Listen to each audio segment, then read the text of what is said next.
Good evening, ladies and gentlemen. Welcome back to Dragon's Greed Gaming. Thank you so much for joining us. We are back tonight with episode 24 of Mork's Madboyz, our Warhammer 40,000 Wrath and Glory actual play series. I'm joined, as always, by my great group of players as we are exploring the Virgo system as greenskins.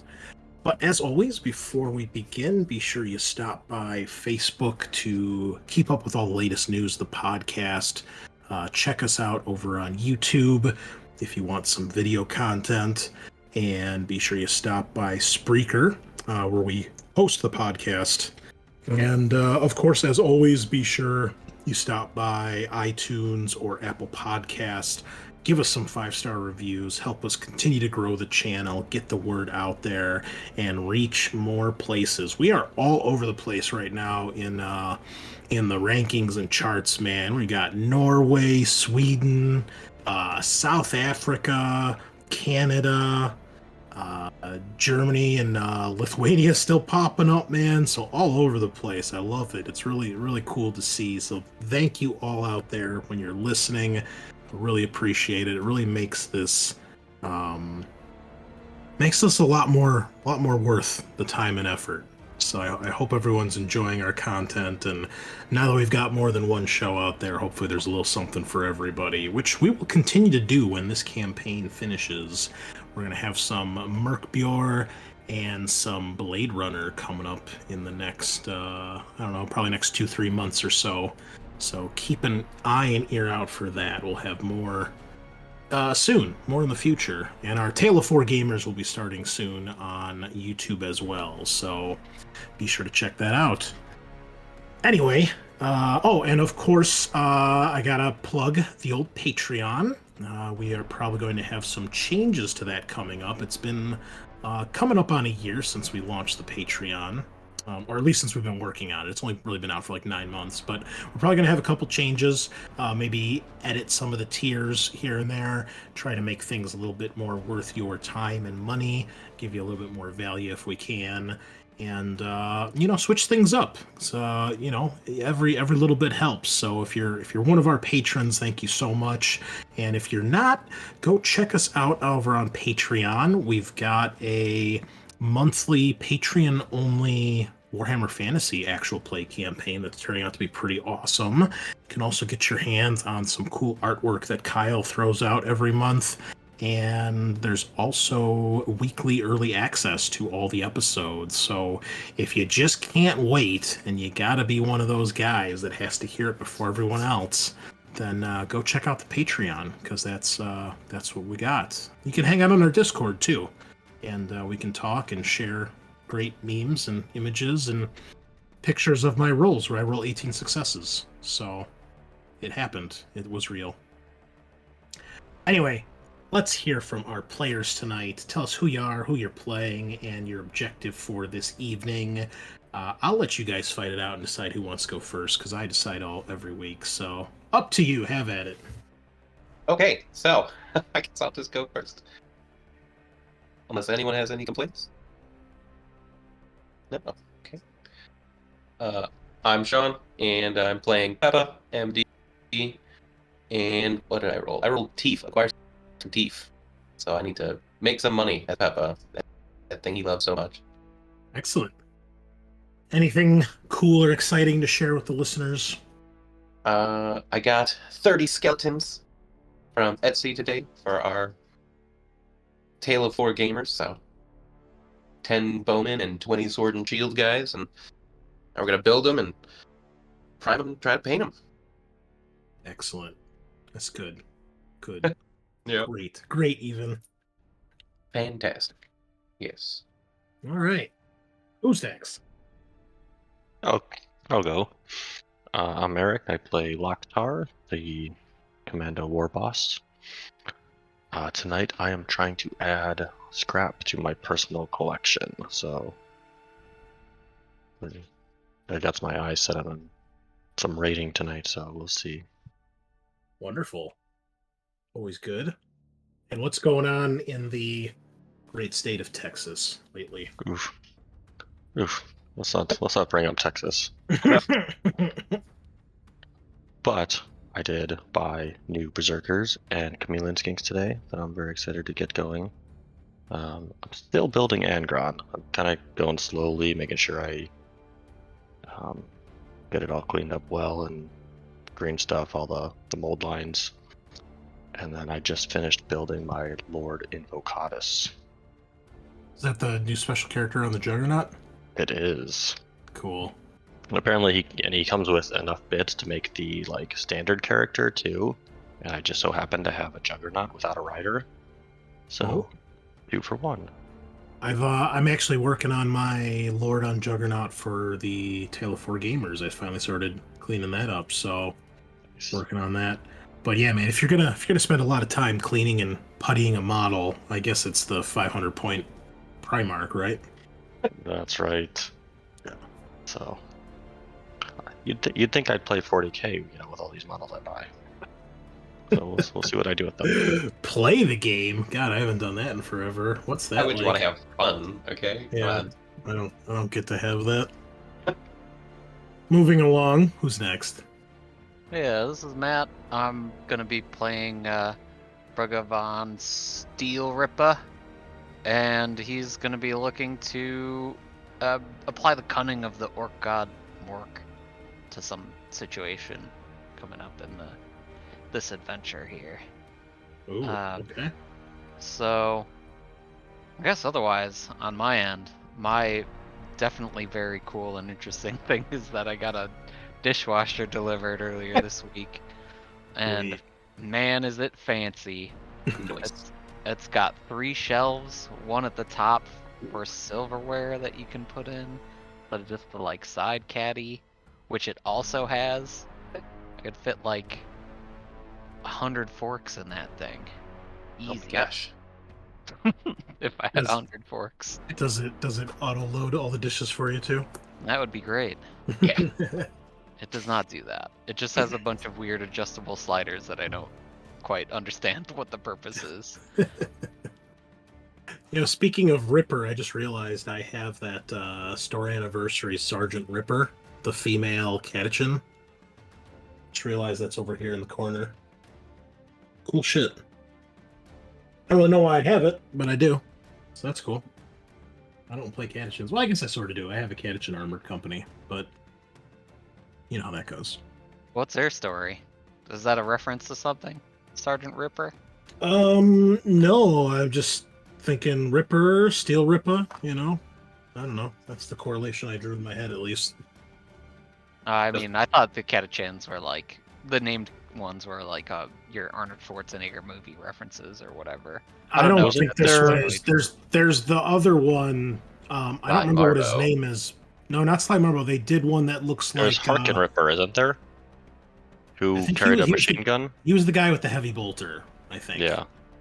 I think. Yeah, But the old IG Matt- character. You're thinking of the super limited model they did that looks very similar to Carl Weathers' character from Predator, I believe. I don't remember the model's name, but he was pretty hard to get a hold of because I think you had to spend a certain amount of money in the store just to have the opportunity to buy him. I think it was something like that. So it was like, I Oh, the don't know if I was- mustache guy. yeah. Yeah. That is what I'm thinking of. Yeah. Sergeant Harker was the guy with the thing. Oh, okay. Catachin Ripper Jackson. And then this chick's name is Sergeant Ripper Jackson. Wait, that can't be right. This has to be wrong. Oh. No, it's just Catachin Colonel. He doesn't actually have a name on the box. But he's got a sweet power fist and a pair of binoculars. And he's got multiple skin tones of color on the box too. He's a multicultural Catachin too. How about that? Oh, he's got alternate heads. I didn't know that. He's only $50 on eBay. That's not too bad. Probably cheaper than when they headed out to actually buy, to be honest. Cool. All right, and last but not least, Kyle, why don't you finish us up here? Hello, it's Kyle. I will be playing Grave Scorcher, who likes to burn. And the objective is I solve a problem with the sage knowledge that bigger is better. And nothing exciting. I was doing a concrete project at the property in Florida, and it's been very loud, and now it's very quiet, and I am happy. Well, good. That makes one of us. That's cool. All right. And I am the Great Unclean One, your host and GM. I have been doing a lot of typing away at my computer on stuff for the campaign and our Starship rules that I'm hoping to release to the public soon. And today I finally got my Kickstarter fulfillment for the Final Girl board game. But they forgot to package the second page of the invoice, so I can't quite make sure if it has everything or not. I'm pretty sure it does, but we'll have to check out the old Facebook page or the Kickstarter page to make sure. So that's cool. Another, massive game with all the stuff that'll probably end up in the cabinet because I don't have the time to play them. But it's my game at least, so that's cool. And I finished up another campaign of 40k Gladius. I finally finished an orc campaign. I finished all 4 campaigns now, Sean. I've gone through all 4 stories. And, Well, that's it. You played the game. I bought some of the cheaper DLCs that add units, and oh man, so good. Blashkits and kill rigs. Oh yeah. What's a kill rig? It's this big fucking truck with a demolisher cannon on the front. It looks like an orc Vindicator tank with a big shovel bulldozer on the front. I think it's a Forge World model from back in the day, but it's one of the last vehicles you can get, and it was awesome. And it acts as transport, too. So, as if battle wagons weren't good enough, then they have this fucking thing come rolling out the doors. Yeah, battle wagons always were real solid, so... Oh, dude, and my war boss was godlike. Orcs in that game, they get influence every time they attack something. So, you never have a problem with influence. And I stacked my war boss with all 6 of his items were the 160 point items or whatever. Dude, he was soloing monoliths and fucking Satan, and oh, it was glorious. He refused to die. It was so good. So, An orc war boss soloing Catan is a little insane, but yeah. balanced. I would put him out in front to soak half the shots, and then there was a pain boy just jacking him up with more meds. You just would not die. Why are you throttling my power then, Chris? You I need could be to earn doing that so power. much more. You could. I'm waiting for you to figure that out. This is your story, okay? I just tell it like it is. You got to figure out the way to the top. All right, new objective: find a monolith. Find a monolith, strangle a Catan. Can do. Oh yeah, for monoliths, I guess flip and scour the databanks for info on Archermos, the mystery planet that's definitely a gas tomb world. It's All 100% right. a gas tomb world. There could be Well, some monoliths floating around in there, zapping everybody before they escape the gravity well or whatever.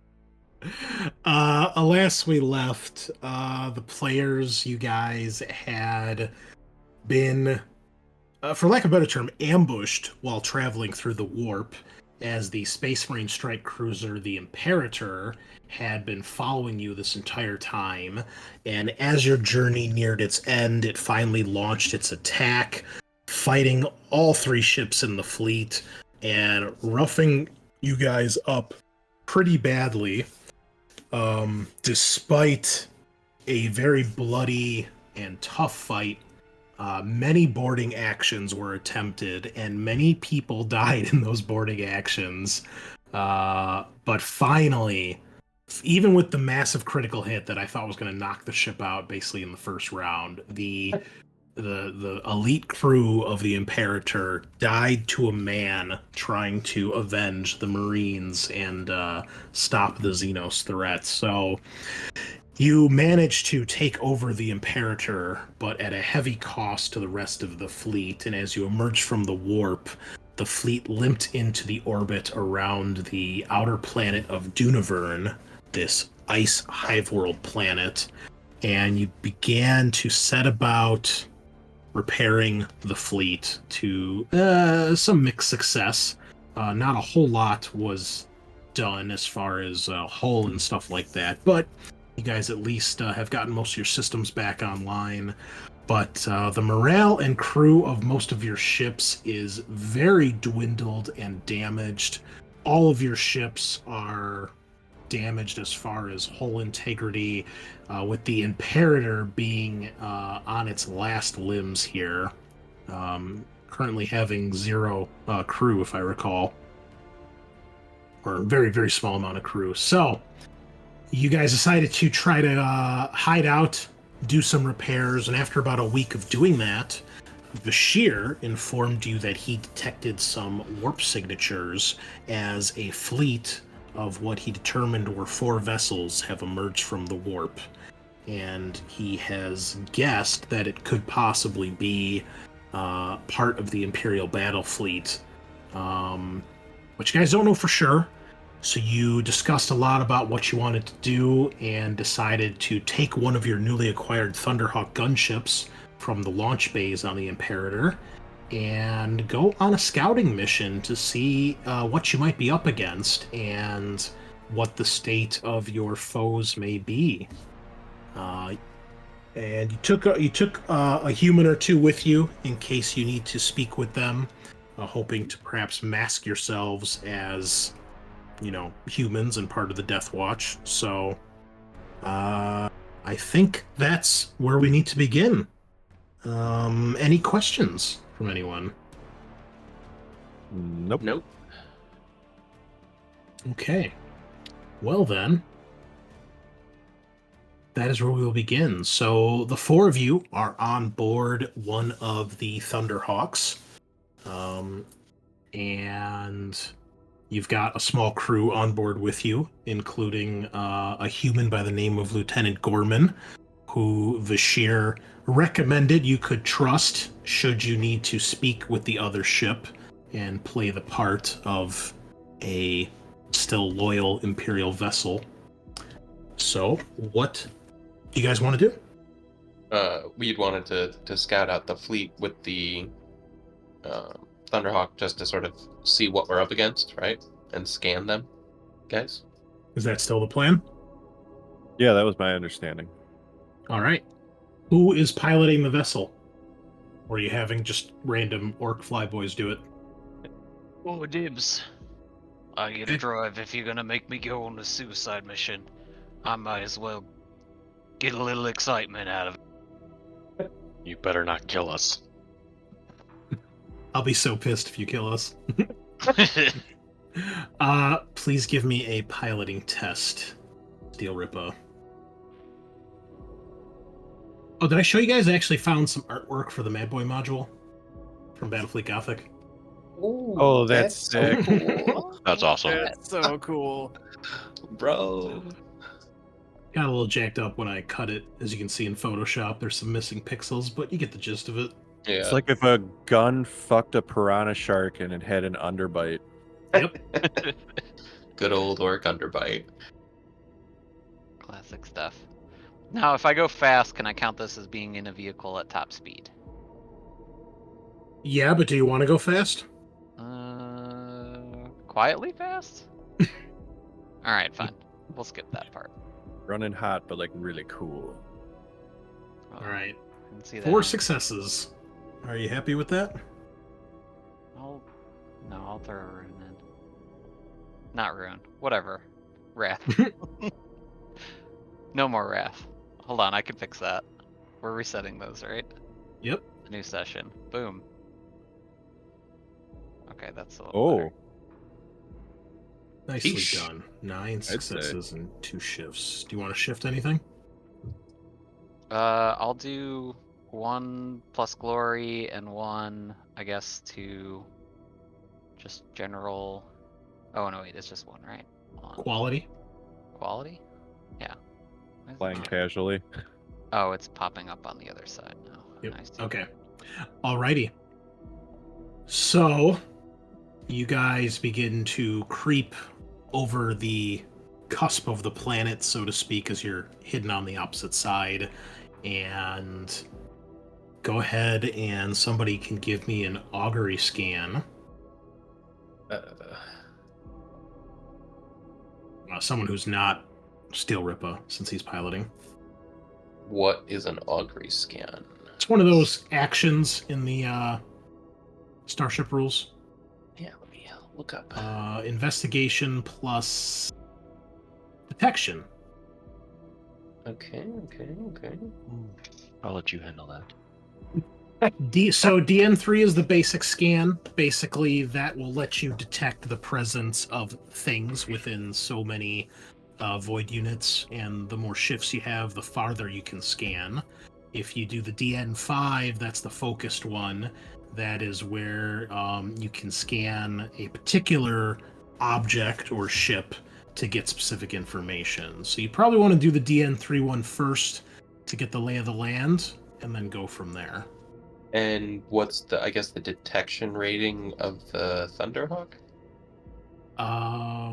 It would probably be 0 because it's just a fucking little fighter ship. I mean, it's not little, but compared to your big ships, yeah.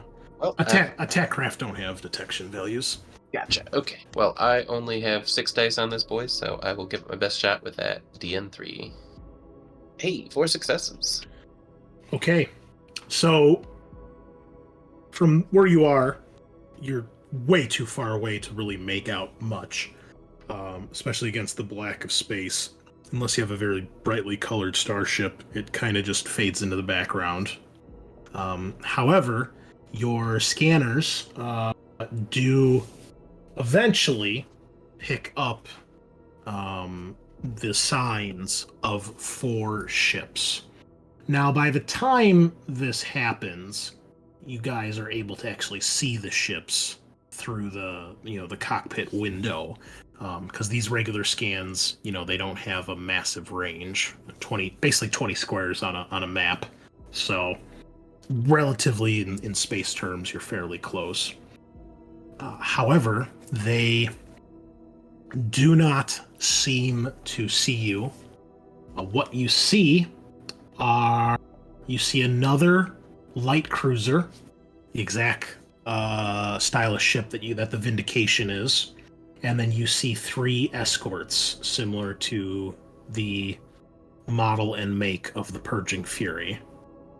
You can't make out any specifics without getting basically right on top of them, which, if you guys want to do that, you can, but you eventually are able to pick them up, and you can back off so that now that you know where they are, you might be able to to scan from a distance and perhaps do a more focused scan if you want to get more information.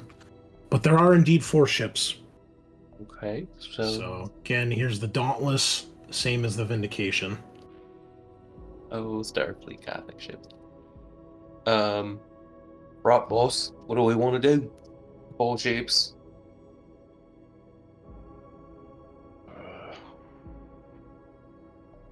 I mean, there's nothing much we can do with the Thunderhawk out here. Right. This at least gives us an idea of what we're up against. We just want to go back and try to fight our way, get to that dust cloud. Or I wonder if there's a way to pick off the little ones one by one. Draw them out. We can't keep hiding here forever. The boys are getting restless. right, but most of our ships are dinged up pretty bad. It is a smaller force, though. The Rex could probably smash a couple of these little guys on its own. Well, if it was fully crewed, I suppose. Right. And this draw them out strategy, while intriguing, I feel like you want one of us to say, "Well, I'll pilot one of these Thunderhawks and just do light arms fire and hope that the two smaller ships pull away to try to shoot down this. Then we draw them into some kind of trap." Right. Is that what you're saying?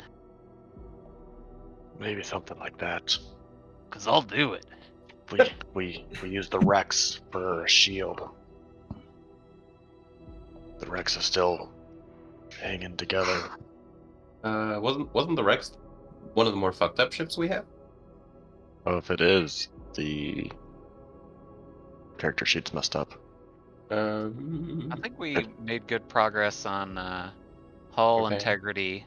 I had jumped in and done a bunch of repairs, but I think crew was still fine. Oh yeah, because it's at 54-65. I mean, shit. Yeah, if we want to try to use it as a shield, well, maybe we can make some kind of distress signal in the nearby asteroid belt and attract one or two of the ships. Maybe they'll take a look, and then we can jump them there. Yeah, if we use the Imperator, they might come running. Hey, Chris, I got a question. Mm-hmm. With the boarding torpedoes, if we launch boarding torpedoes, do they have to go at the same ship? Or if their ships are close enough, could you potentially hit multiple ships? Theoretically, if they're close enough, you can hit multiple ships. The way the torpedoes work, as far as the rules go, imagine that the torpedoes, they would have a token that take up one space, and then if they come within one space of a ship, you then make the attack against them. So if there were two ships right next to each other, or if it like went between two ships that were only one space apart, you could theoretically hit them both.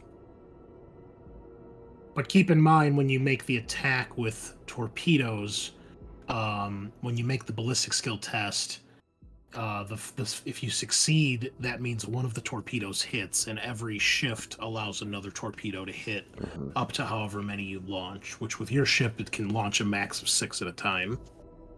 So if we have enough ships, basically we could, if they're close enough together. Yeah. Or if they were lined up, because like one in front of the other, because whatever misses keeps going until the torpedo runs out of juice. So if it runs into another target, you would make another attack roll against it. Interesting. And I believe your torpedoes go a total of 60 spaces before they run out of juice. So we want to try to bait them over towards the not like the dust cloud, but the ring of asteroids in front of it, and then just unload a bunch of boarding torpedoes at them. An idea. I mean, I'm game. Any Might be other the- ideas? I mean, I do like that idea, but if we were in the asteroid belt, we could probably just evade them.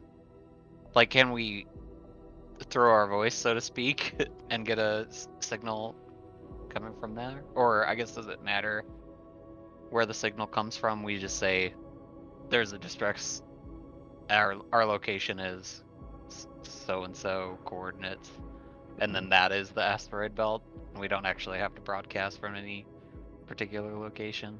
Basically Let's send give out it a a chance. Thunderhawk as a decoy. Everybody give me a cunning test. Oh boy, me and my one dice. Oh, I almost had double sixes. Oh, I got a 5. I got a success. Jeez. Ooh, Oh, double another I just got complications. 5 though. Come on, bruh. Well, Let's see some warp turbulence. oh. Let's see what I can. Well, up to you, right? Yeah. Yeah. I don't really care about that too much, because this is just you guys kind of coming up with a plan. You guys aren't sure if you send out a distress signal, if they would then kind of know where it's coming from, so to speak. You also don't know if it's even possible to try to, like, quote unquote, throw your voice to make the stress signal be somewhere but appear like it's from somewhere else. If there is, none of you know how to do it. We either need to raid the planet or raid the ships or find a way out of here. Well, we could just, sort of go dark along the edge and then do another warp travel somewhere else. But maybe we could travel to the Death Watch base, check things out there, and then, refit, repair, and then come back. From some enemies. If our navigator felt them enter the system, are they going to feel us leaving? Well, probably, I would think. Probably goes both ways unless their navigator's really big. That is one thing Lieutenant Gorman would be able to confirm. He's like, if they're in the general vicinity, there's a chance that, yeah, they could detect, especially being so close. They'd probably detect some sort of disturbance. Let's see. Where do we know where the Death Watch base was? It's on Cobalt. Okay, so here. Right from where you guys just came from. Yeah, super cool. So, it'll take 15-ish weeks of space travel. Well, maybe there's like a distance where we could be less likely to alert them. Not sure. What if we use Mulgrim's new toy? The tractor beam? Keep some of the ships out of our range while we take out the others. Keep in mind, the tractor beam can only affect one ship at a time. Mm-hmm. But if we can hold one back. And it is pretty close range. So it'd probably still be able to fire on us. Yeah, probably. Oh, definitely. Yeah. It just, once you grab it, it's stuck and it can't really move, but you can slowly move it around. I mean, if you want to attack, we can just attack. If we're thinking a distress signal and an up ambush, I think we've already set up perhaps a perfect scenario. We have almost entirely disabled Imperator battleship. If that were to send the distress signal out in its state, drifting about in space, the fleet would come by, lend it assistance, and that's when we spring a trap. The other ships come in, start blasting, and the Imperator turns its guns on its would-be rescuer. Yeah. I think that could work. Would you all please give me an insight check? Can you guys give me an idiot check? No, that was the cunning check. You already failed that. Oh my god, I rolled 2 successes on 1 dice. Also fellowship. Peppa got a critical. Wait, where is insight again? Under deception, left side. Well, you at least get a point of glory for that. Yeah, I mean technically, I Glory. could. Well, Yeah. let's see if Yes, Scorcher brother. can use that. I mean, wait.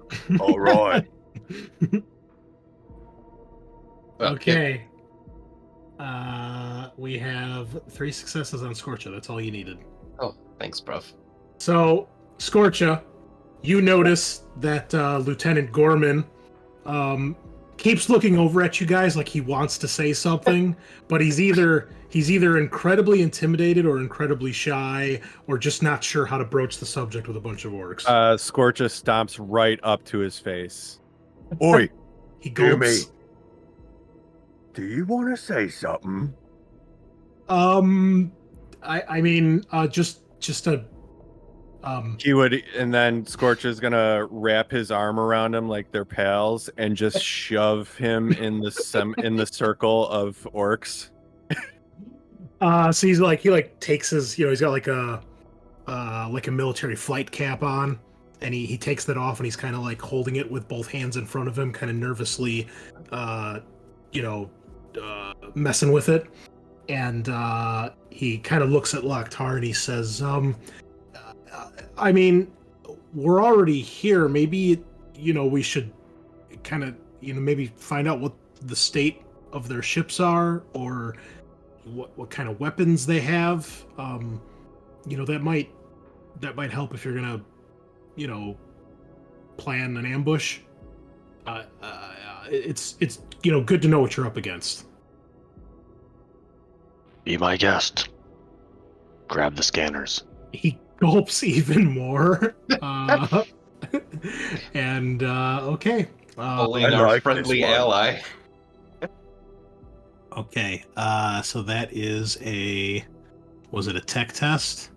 Investigation plus. I don't have stats for Lieutenant Gorman yet. Hold on, we'll use this guy. I think he's really good at it. That's why he got sent with us. 15 dice, I think, is what you told us last Is time. that it? Okay, we're gonna use this. So luckily, this guy is decent. He also gets plus 3 dice. Oh, well, it depends on what ship we're on. Because The he's my best friend. He's very intimidated right now. He's performing at his best. Yeah, the Purging Fury has plus 3 to detection rolls. Remember, you guys are on a Thunderhawk. Oh. So then he gets nothing. Yep. It's Gorman reliable though. Gorman's gonna get transferred. Gorman got a fucking critical. Gorman's Was transferred to the Imperator. Dibs on Gorman. He's my scanner. So, which ship do you ask him to scan? Because he would ask which, because he only scanned one at a time. So, The biggest one? the flagship. Yeah. You Yeah. should mean the flagship. Makes sense. Eh? Okay. Yeah. So he scans that. It's very quiet as you hear the click of buttons.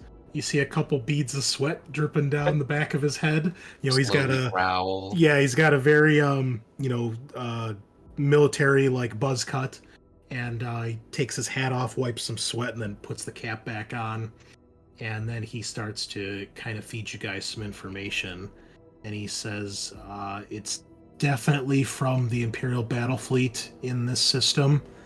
That's what its call signs are registering as. Name of the vessel is the Jackal's Contempt. Dauntless light class cruiser. Looks like it is of a different design than the Vindication. And he starts like looking at some stuff on the screen. He's like, it's a carrier. He's like, it's got escort bays and a lance battery. So he looks to you guys like he's like a forward weapons battery on the dorsal, like the Vindication, but instead of macro batteries on the side, it's got escort bays. So not a lot of guns. That's probably why it's got the escorts here. Okay. He's also got a critical here. He says, looks like the hull's a little dinged up. Captain Vermandian, commanding officer. I'm assuming he's like, obviously the flagship captain of this group. Ship's a little dinged up. Maybe through the warp. Maybe they dealt with some bad shit too. It's been in service for a while. Expect an above average crew, but nothing like what the Imperator had. Plus, it being the flagship would make sense that it's probably got the best crew out of the group. All right. Sorry, Chris. What was it again? Jackal's Contempt. Thanks. Yep. I gotta say, naming the ships has been one of my favorite things in this whole campaign. Oh, that's boss. That's fucking boss, dude. And he looks like he's got a little bit of confidence when you guys don't tear him apart. And he's like, do you want me to scan another one? Work. Let's get them all. Yeah. All right. Well, he'll go for one of the escorts. Believe in then. you. Aw. Oh, wheels it. Okay, hold on. Which character sheet did I use? This one. Noise. Okay, 6 successes. No shifts, but He scans the next one. So, okay, we've got 3 escorts here. First one is a sword class frigate. He's like, that's the, is it the same as what you guys have? He's like, it's a similar style to the Purging Fury, but it's a different class of the same vessel, and they a little less lightly armed or armored. More turrets though on these ships, and he's like, yeah, it looks like they're dinged up a bit too. Definitely not at full operating capacity here. He's like, I can't really get much else off this one. It's coming up as the Gambit. That's the ship name. How many he had? Well, actually, he probably get. He's like, I'm detecting 2 weapon systems, but I can't figure out what they are. He's like, if I had to guess, it's probably a lance battery or a macro battery. It could be torpedoes, but you don't see that too often unless it's a Cobra escort. Their fleet's as beat up as ours. We might be able to take them if we get them by surprise. Right. So We need to make sure we're in control of this fight. yeah. Want to get wanna- going? Sure, yeah. I mean, get as much information as we can, I guess. Ooh, a complication, no. but he does pass and he has a shift, which he will use. So, he scans the next one. He's like, okay, this one's a Tempest class frigate. So that and he looks to you guys kind of explaining, because he realizes you guys probably don't know like exactly what that means. He says it's roughly the same size and shape as the sword frigates. He's like looking for the right way to describe everything. Less turrets, a little bit heavier armor than the swords. And actually the Tempest, I believe, is what the Purging Fury is. Yeah. So it's like same style of ship as the Purging Fury. This one's coming up as Benevolence. And he's like, I got 2 weapon systems. Both of them are macro cannons. Dorsal side. And, yep. Hull's dinged up on this one, too. Right. He says, nothing elaborate, no illustrious history on this one. I don't see any big crew accolades here. And then you hear him like, oh shit, like under his breath. What's that? And he's like trying to find the right words, and you can see that there is there's a light flashing on the council, which you realize is someone trying to hail you guys. I think they spotted us. They know we're here. Right. Well, that's why we brought you here. You know.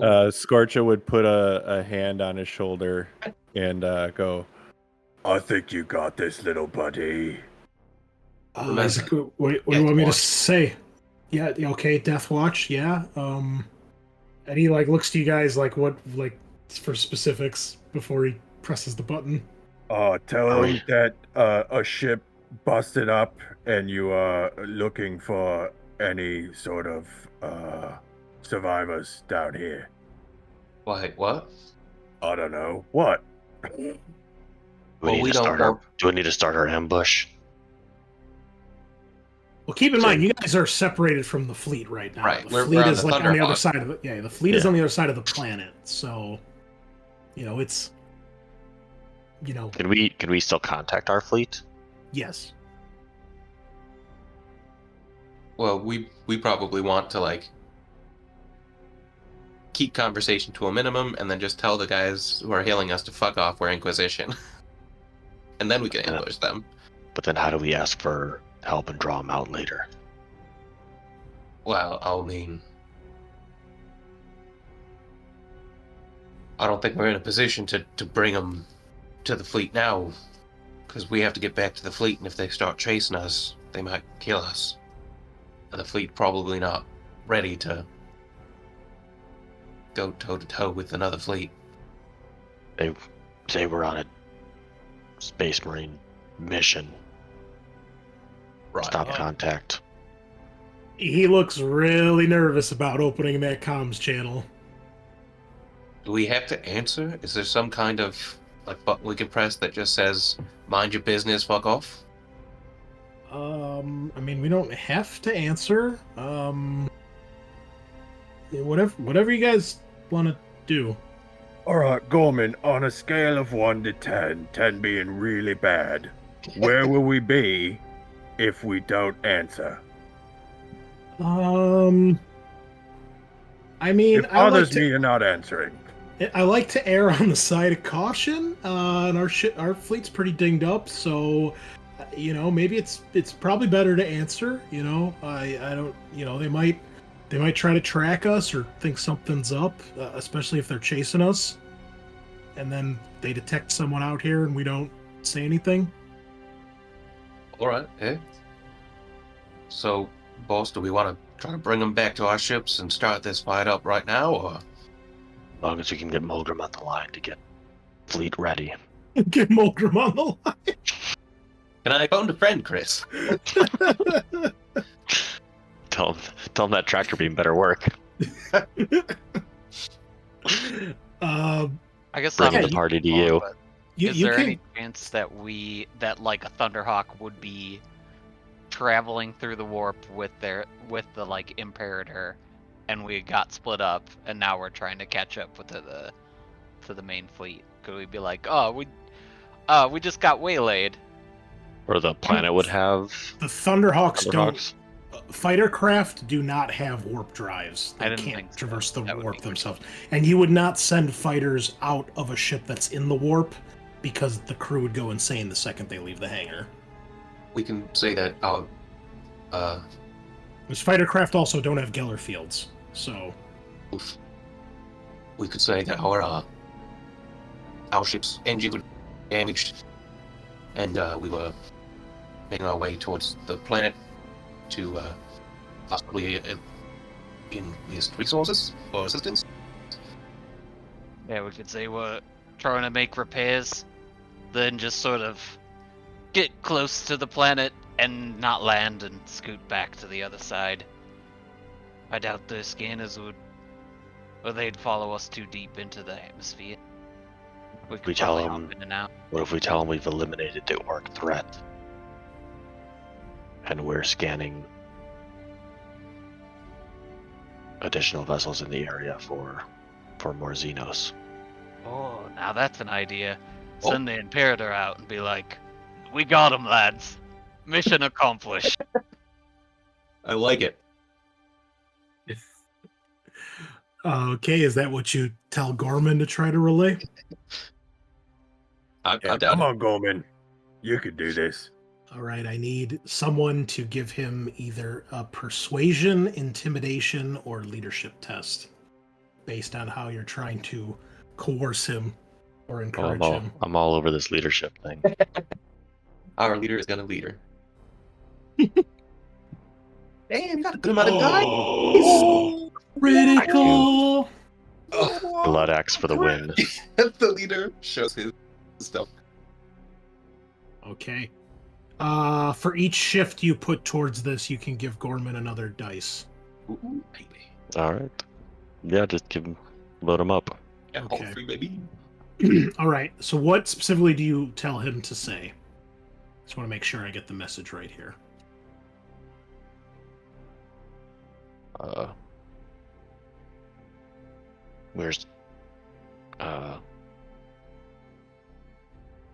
We're Space Marines of the Death Watch, hunting Xenos. We've eliminated the orc threats and are clearing the area of any additional. Wranglers or something. Yeah. Remnants. he like takes a deep breath. He's like, okay, all right. So I got it. And he flips the switch. The light goes from flashing to solid on, and you hear the crackle of the Vox, and you hear a human voice. Unidentified vessel. This is Captain Vermandian of the Jackal's Contempt, Virgo Imperial Battle Fleet. Identify yourself. And Lieutenant Gorman says, this is Lieutenant Gorman of the Imperator Death Watch. And that's all that he says. And there's like a brief moment where there's some silence, and then you hear, apologies, Lieutenant. We're on the hunt for Xenos out here. Can't be too careful.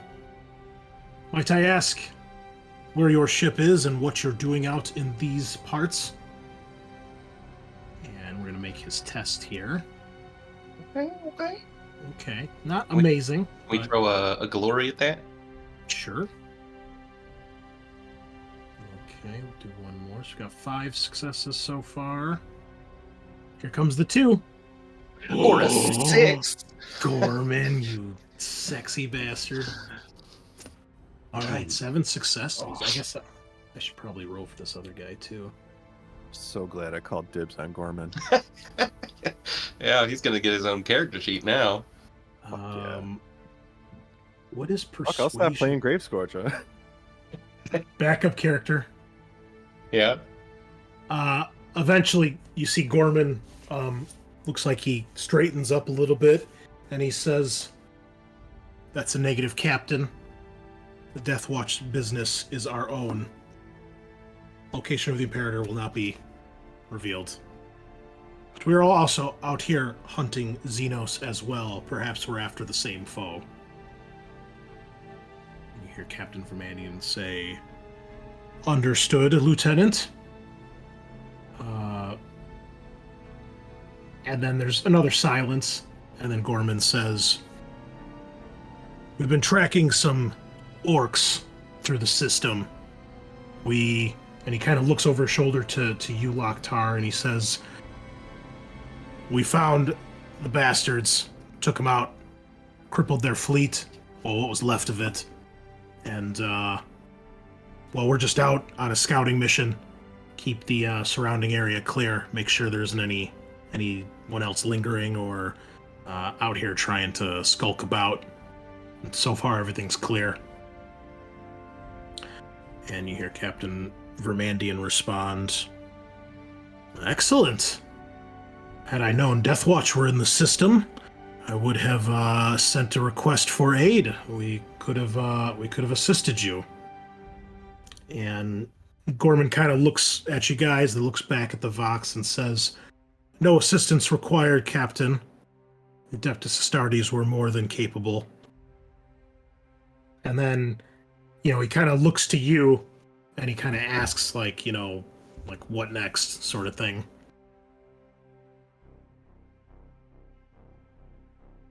Let's head back to our fleet. Get out of here. You're like, well, what should I tell him? Tell them, do they make a habit of questioning Space Marines? We will He continue our mission. nods and goes back to the Vox, and he says, "If that is all, Captain, we have work to do. My masters would not appreciate if I was late with our report." And you hear Captain Vermandian again. There's a bit of a pause, and he eventually says, "Very well, Lieutenant. Send our regards." And Gorman, signs off and lets out a long, deep breath. Okay. I think he bought it. All right, way to go. Scorcher would slap him on the back. Atta boy, Gorman. It's a promotion in his future. He nervously smiles. All right, let's get back to the ship. We don't have much Right. time to prepare. Let's kick it. I All right. turn the ship around. Okay. You head back to the fleet. There it is, sitting in orbit above Dunevern on the other side, on the dark side of the planet, where they are busy toiling away trying to repair what damage they can. What's next? All right, boys, let's get this ship in best condition we can. Work on the hull. Let's get the boarding torpedoes loaded and ready. We've got a fight to win. Gorman says you think they're going to follow us? Or are we going after them? I think we should get in position to... Let's get the fleet in position as if we were followed. If we can Vox, the ships and have them try to be aware of any other small craft maybe trying to scout us out like we did then.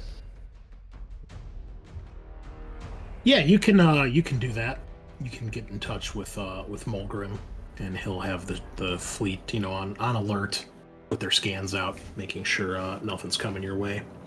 Right.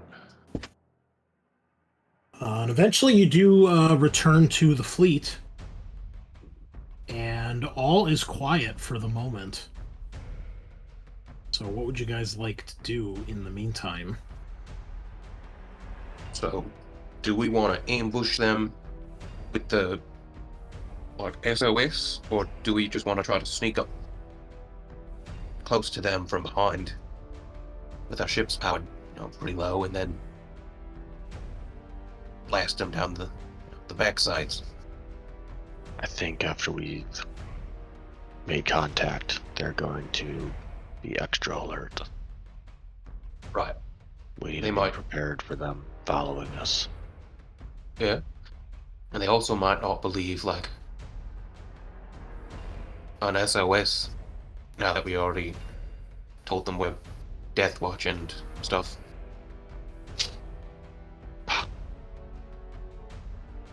How fast can we power the ship's weapon systems and shields back up if we were to power down a few? We told them the orc ships. Orcs were destroyed, their fleet was crippled. Right. So they might be expecting some downed ships.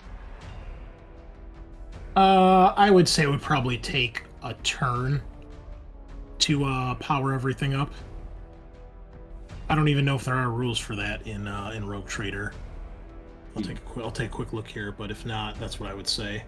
So we could try to sneak up, power all our stuff up once we're in range, and then unload on them.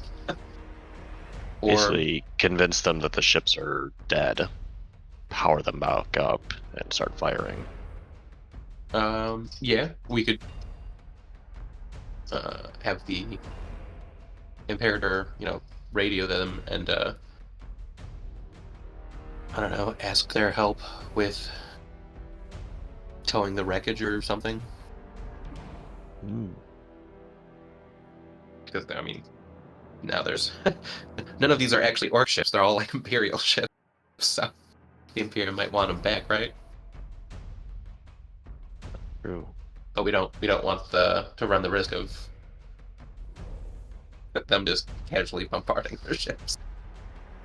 You guys can continue. I'm still looking here. I think there is, but I don't remember what it's called, so I have to look through a couple pages here real quick. I think we looked it up last time. It was something like going dark or powered down. Yeah, I'm looking up. There's no going dark, running silent. Oh, here we go. Silent running. So do we want to go with that one? I guess it'll kind of depend on what the rules are. I would say, because it just says, oh, you can try to go silent, and it takes a detection test to maybe know that there's something up. So I would say if you got the ship mostly powered down to that point, they would have to do a direct scan to figure out that the ship still had some power, because you can't turn all the power off. There's always going to be a small power signal, but the idea is that when you go silent, you're turning off a majority of systems, and powering down as low as you can so that a general scan won't detect you or see you necessarily. So if they see you and they they directly scan you, they can figure out there's something going on. So it can give you a bit of an edge. But yeah, I would say it would take a full combat turn to power back up. Would it potentially help because the Rex Machina is so much larger? Could we like hide our small ship, the Purging Fury, behind it and say, like, oh, we're looking for some help with the tow or manning the Rex Machina, which is very, very big, and like the Imperator can't deal with it. Well, you can hide all of your ships behind this thing because the Machina is 12 kilometers long. Purging Fury is 1.5 long. And the Imperator and the Vindication are about 4 kilometers long each. So you can actually hide all 3 ships behind it, and there's still a little bit of space left. Okay. Like even if all the ships were nose like front to back in a line, and they were lined up alongside, like lengthwise, the Rex Machina is still longer than all 3 ships put together. And if they're if they're facing it perpendicular rather than parallel, then obviously they have an even smaller width. So like not even half a kilometer from like width. So yeah, that is definitely possible.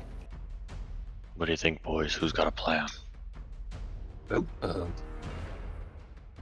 got a couple plans currently, right? Power down, sneak up while they're all probably happy and assuming that the Death Watcher didn't lie to them, or bait over to us, hiding behind the Rex Machina. Up, right? If they're as damaged as the scans said, you might be able to get some torpedoes in them. Yep. Yeah. But we gotta be quick, ready for them when they get within range. Right. So I guess it depends on which one we want to do. Bring to us or we go to them. Let's bring them to us. I agree. Personally, I've never found 12-kilometer long spacefaring vessels to be, one's for stealth, terribly sneaky on their own. The Soul Bird is sort of the largest thing I've ever seen short of a planet. Rex is slow. It's If also we stage in this position, we might be able to play some advantage. Right. So once they're in range, and we're just gonna have our ships move out and then attack them from behind the Rex. Well, if we could get the Vindication to... Well, way I see it is if we could convince them to help man the ship, put on some crew, or give a tow, that would put them within a unit or so of the Rex. Then the Vindication pop out, use the tractor beam to pull it into the perfect broadside range, and maybe throw some torpedoes in. That's our tried and true method. What? Like that would be a nice 1-2 punch for the flagship. Then we just kind of wing it with the rest of them. Alright. Alright, I put your ships on the map here in case you guys want to figure out if you want to assemble them in a certain formation or anything like that while you're discussing this. Right. Well, the Imperator doesn't need to be behind anything, right? Because they already know about the Imperator, but that's the one that's gonna flatten down, right? So we just want to bait them in, and then have the Rex. Was the tractor beam on the Rex Machina or the Vindication? Vindication. Okay. Alright. Purging Fury would be here. Remember, the Rex Machina, one of its port weapons is destroyed. I was gonna say, do we want to turn it around, kind of? I guess which side do we want? Port. There's no port on the left side, so we'll hide everybody here. Okay. And sort of like have. Whoop. Can I scoot them like this? I don't know where our orientation is. Whatever the behind side is, and put the port that way. Did I do facing right? Yeah, the red nose, the front, right? Yeah, the red is the 4. And port is on the left side. Yes. I know something about boats. Recognize that Hive City, Sean? Is that the dark side one? It sure is. Is that Fishtown? Oh, that's not a flag. That would be silly. Never mind. A huge flag. Yeah. That would be such a big flag. So is this what you guys are doing? I think so. So, What about the Imperator? do we want? Well, yeah. Do we want the Imperator hiding with us, or what? I want the Imperator to lead them into position. Ooh. Yeah, I don't know. Could it? Well, could it be attempting a tow, or what? What would Imperial procedure be on a reclamation of this size? Are you asking me? Or I guess Gorman, if he knows. what do you mean exactly? I don't understand the question. Well, I know we've just kind of jumped on board and piloted ships off with our orc pirate sort of nature, but if, I guess, a boarding or raiding vessel would, like a ship combat on the Imperial side, would they just like tow it to a hive city to like fill with crew? Would they attempt to like spill a bunch of people on board to make a skeleton crew and then have them pilot it somewhere? I imagine it's one or the other.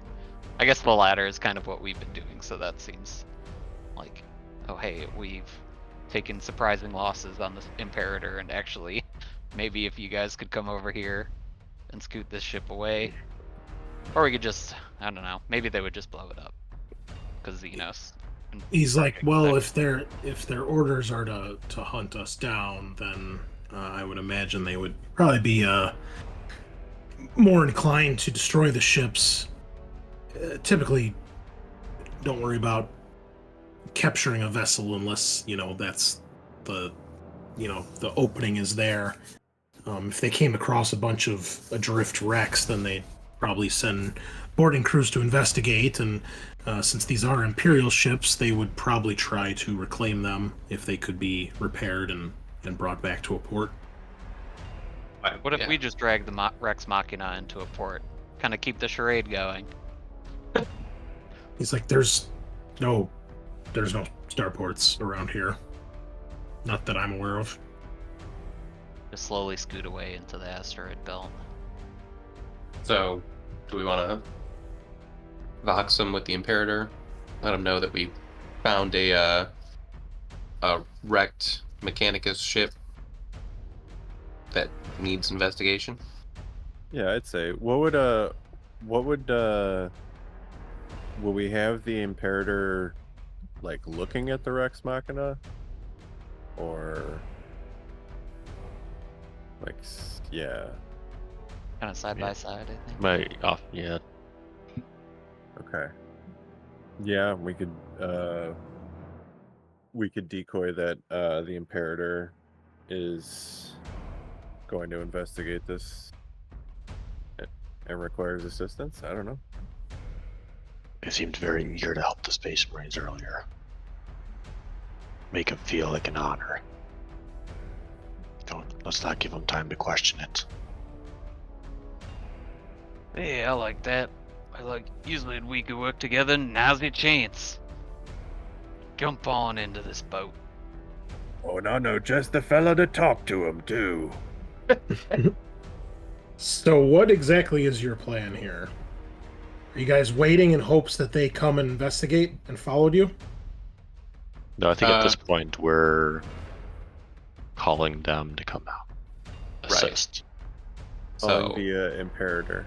the Imperial's gonna vox them, I guess, or long-range communications. Let them know that they found a disabled Mechanicus ship, and they're requesting aid in investigating it, or something like that. Right? Okay. Yeah. If that is the plan, I will need another test to encourage Gormy. Lieutenant Gorman, please. Once again, your shift can give him bonus dice. Oh, baby! All right, 7 successes. No shifts, but 7 successes, so that'll pass. Okay. You want to throw a ruin in the hope, or a glory in the hopes that we get a 6 and can shift one for old Gormy? All right, let's give it a shot. Get that 6, baby! Oops. Let's see if we have Yeah. better luck with our. You know your players like an NPC when they're feeding him glory. Oh, No, No. the exact That's- opposite. that's okay. That's- That's okay. Frick. That's the glory we all know and love in this game, right? Yep, Yeah. 90% chance to just fuck us. Okay. Well, Gorman gets on the Vox. He looks a little bit more calm this time. And he sends out a hail to the Imperial fleet. And I believe there's a test for this because it's a decent distance away. DN3 tech test. Okay. Oh, wait. I forgot one more because you passed your test. Okay. He's got 4 successes. Eventually, the connection seems to be secured, or established, I should say. And he says, hold on, where did my notes go? It says, Captain Vermandian, this is Lieutenant Gorman of the Imperator. And you hear, yes, Lieutenant. Back so soon? He says, we've discovered a damaged and apparently abandoned Adeptus Mechanicus vessel of quite some size. Requesting your fleet help investigate in case there are any more Xenos in the area. And we will do his persuasion test here. Ooh, almost had another critical, but 7 God successes. damn. Oh, It's pretty good. Needs to be a politician. Very well, Lieutenant. We would be honored to assist the Adeptus Astartes. Please send us the coordinates. We'll be on our way. He does so, and you guys wait for a little bit of time. Everybody give me an insight test, please. Oh, no, I only got one. Stop calling for these fellowship tests. What are Yeah. you doing? I'm gonna die. Damn. Oh my god, another. so. Should we power down our fleet? Okay. So a bunch of Oh my gosh, complications. you also got ooh! But All right. Scorcha, Once again, So, Scorcha, Which is the MVP? by the time the Imperial fleet shows up, you kind of put 2 and 2 together and you realize they were definitely following you because they get here a lot faster than it took you guys to get back to the fleet. Even with bigger ships that move faster than your Thunderhawk, they get here in a surprisingly short amount of time. Let Okay. me put them on the board here. Hold on. yeah. Can I hail Locktar? Oh yeah, you guys can hail each other. Okay. Yeah, I'd be like, Boss, they got here way quick. I think they know. I think we should get all ready. We're ready. Okay, so they emerge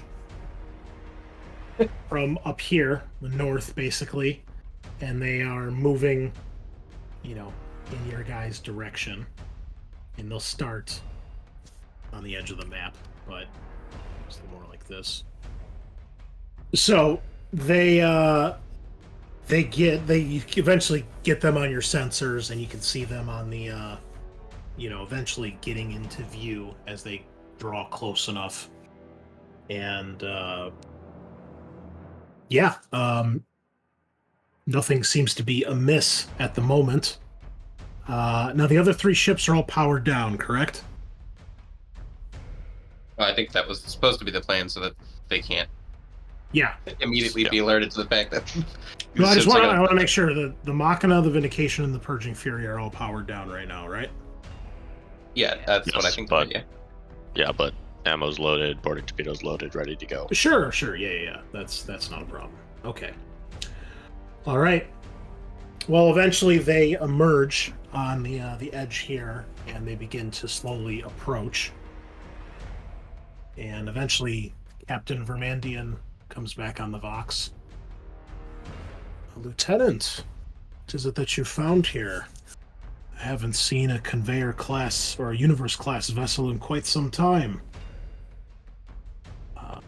Gorman says, unsure yet, Captain.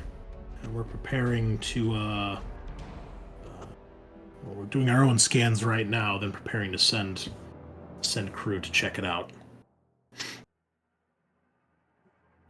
What do you guys do at this point? How do you guys want to handle this, play this? Do we want to wait until they get closer and then unload on them, or do we want to just shoot off boarding torpedoes now and then dunk them?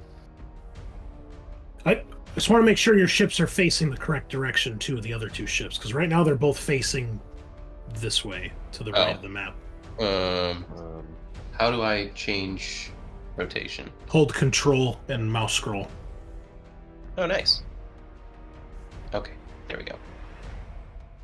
Yeah, same thing. The Vindication is facing this way. So, Chris, for the Imperator, the weapon systems on that, where would they have to be pointed, or can they be swiveled? You have weapons batteries on the port and starboard.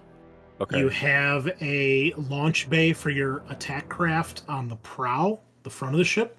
Okay. And then you have the bombardment cannons are on the dorsal, which is the top of the ship. Those can fire front and sides. Okay. So like in kind of like a semicircle? Exactly. Yep. Okay.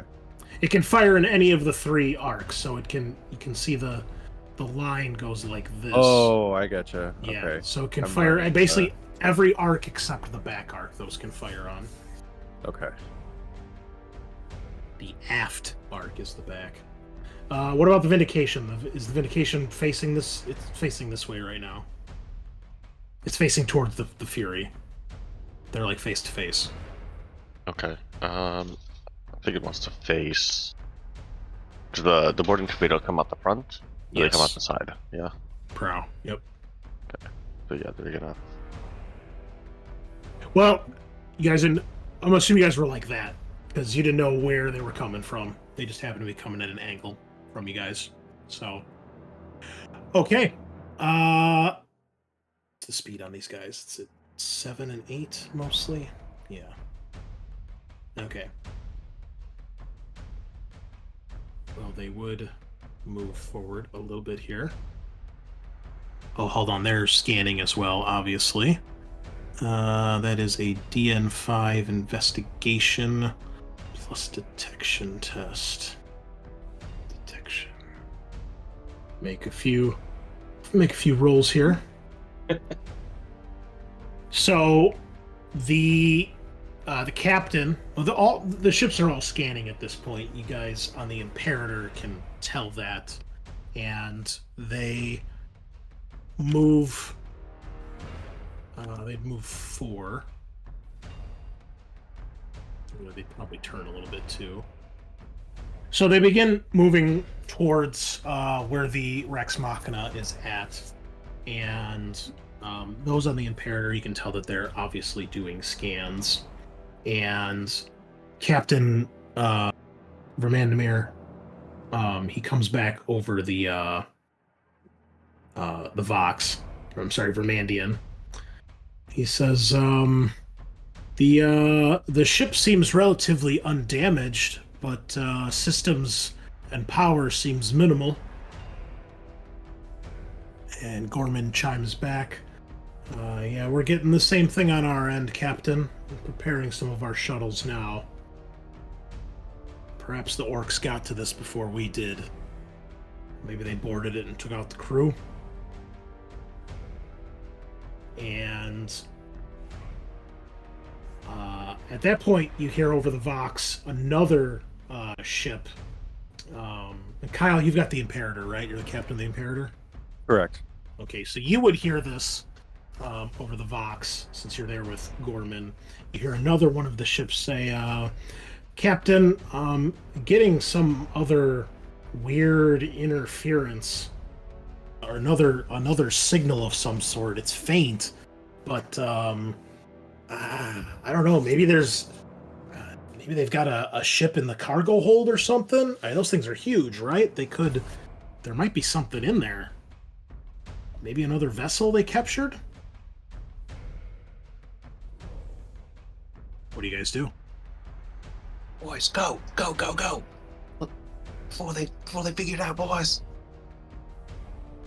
Ooh, yeah, so, Boss, we good to go? Should I just stop firing? Want to lure them in a little closer. Ask them whether or not they're prepared to board, or if they prefer to sit this one out and let the Space Marines handle it on their own. ooh. Yeah, I think, Scorcher would kind of tap, Gorman and be like, Try and bait them to stop boarding. He nods. Captain, will any of your crew be joining us as we board? Or should we keep all the glory to the Adeptus Astartes? You can see he's trying to sound like he's being jovial and joking a little bit. And, well, let's see if he takes the bait here or not. Where does his character sheet go? Okay, so we need to do some opposed persuasion tests here. Oh boy. Ooh, Gorman. can I give him anything? We can give him a glory, that's it. Okay. I'll roll him a glory. Nope. You hear the captain say, I wouldn't think of getting in the way of the Emperor's angels. We will remain on standby. And you can see that their ships begin to slow down here. I'm going to make a test just to see how much further they go. Because as we all remember from Battlefleet Gothic, you have to burn those retros. You don't just come to a stop in space. So let's just see. Piloting plus maneuvering. Okay.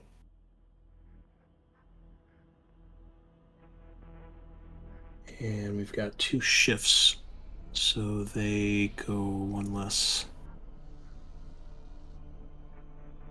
Okay. So they're all going to just go 1 more as the fleet starts to slow down. And that is where it seems they come to rest. And Gorman responds to him, very well, Captain. We'll begin our launch preparations for boarding in just a moment. Stand by. And he, clicks off the Vox and looks to you, Loktar. Or, Scorcha. Scorcher would be shaking his head. It's all right, little buddy. Boss, what would you like to do? They're not gonna move. We'll assume that they're feeding this information to you guys, even though you don't necessarily see it or detect it from your ships. They're giving you an up-to-date what's going on, so you have an idea. You basically have the same picture as what you guys see here. And we were saying that it's a combat round to spin everything up and start Yes. blasting. Mm-hmm. What if we have the Imperator put itself behind Rex Machina with us? Have it position itself in a way that looks like it's getting better, like a better boarding position, so that they're closer to us and it. Well, he already said that they're sending over the Thunderhawks to board, so the ship wouldn't need Would to they necessarily get closer? Give me a cunning test. That's something you do not know. Is there like a signal you could give off in the stern of the ship? What do you mean? Like, something that the scanners would pick up and would give us a reason to move the Imperator closer?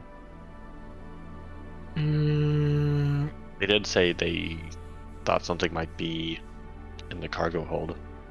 What if they moved to the cargo hold to investigate? Well, okay, so first of all, Eric, I'm not sure why it's saying DN4. Are you injured? You should be at max health. Everybody should be at max health and max shock. Yeah, I fixed it earlier. Did it kick me down again? Yeah, it did. So DN4. So but you failed the test, because it's going to be DN3. You want to do yeah, glory? these...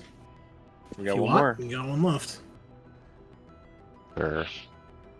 Might as well. It's not going to be useful later anyways. Another brick. Another one. 3 in a row. So you do not know, you just don't know how Imperial tactics would work or what would seem normal or abnormal to them. So you're not sure how far away they would sit, but, Gorman's not telling the ship to move any closer, so you feel like maybe this is standard procedure, but you don't know. All you know is that, he said we're about to send, Thunderhawks over to board.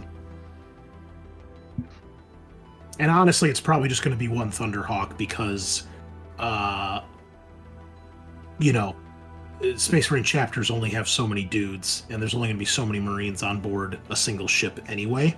Even though the strike cruiser could hold a whole company, they probably, you know how it is, five Marines supposed to be able to fight an army, right? So they'd probably only send one ship over. It's not like a Space Hulk. I mean, fuck, they only send 5 Terminators to go investigate the Space Hulks, right? So they're not going to send 3 squads of Marines to search one ship. Yeah, so we'll send one Hawk out, have it kind of circle the back of the Machina, and then we'll move the Imperator to quote-unquote investigate. I say, if you bring a Thunderhawk over, you can just land it on the ship, pop into one of the bays and say, "Oi, bridge is clear, we're powering it up," and then at least the Rex can get a head start before everything pops off. I personally would like to fire a fake volley at the Imperator. Or Well, a real I'll tell you volley at what. the bad guy. We're at our halfway point here, so why don't we grab some Dr. Pepper and think about how you guys want to proceed with your little scheme here. And we'll go from there. That's good. Yeah, I mean, if they're happy sitting patiently like little duckies, we can just send some boarding ships over. Mhm. Pretend to board it for reals. And be like, okay, it's cool here. For now. Oh, and then do the, you crinkle some newspaper into the comms and be like, uh-oh, something's happening on the bridge. And then explosions in the background, and then it starts firing. And then everything pops off. Sounds good to me. I'm with it. Let's keep faking it until we get it. Yeah, fake it till you make it. We're back, listeners. So, players, what are you attempting to do at this point? You know that they have stopped and are waiting. The Imperator is launching a Thunderhawk to go pretend to investigate. So it'll fly over and do just that. What's the plan then? Yeah. Just power up and start shooting guys, or what's the deal? Yeah, I I mean, think so. I think if we start powering up the Rex Machina, I think the power up of the Vindication and Purging Fury might be hidden by that signature. Yeah, I feel like we could justify that to the opposing fleet and be like, all right, we're on the bridge. Let's get life Everything looks support up or clean. whatever. We're gonna Yeah, it's power it up and start getting a skeleton crew here to check systems. Okay. All right. Well, you send one of the Thunderhawks over. Seems to take an eternity as everybody's waiting in this deathly silence in the void of space.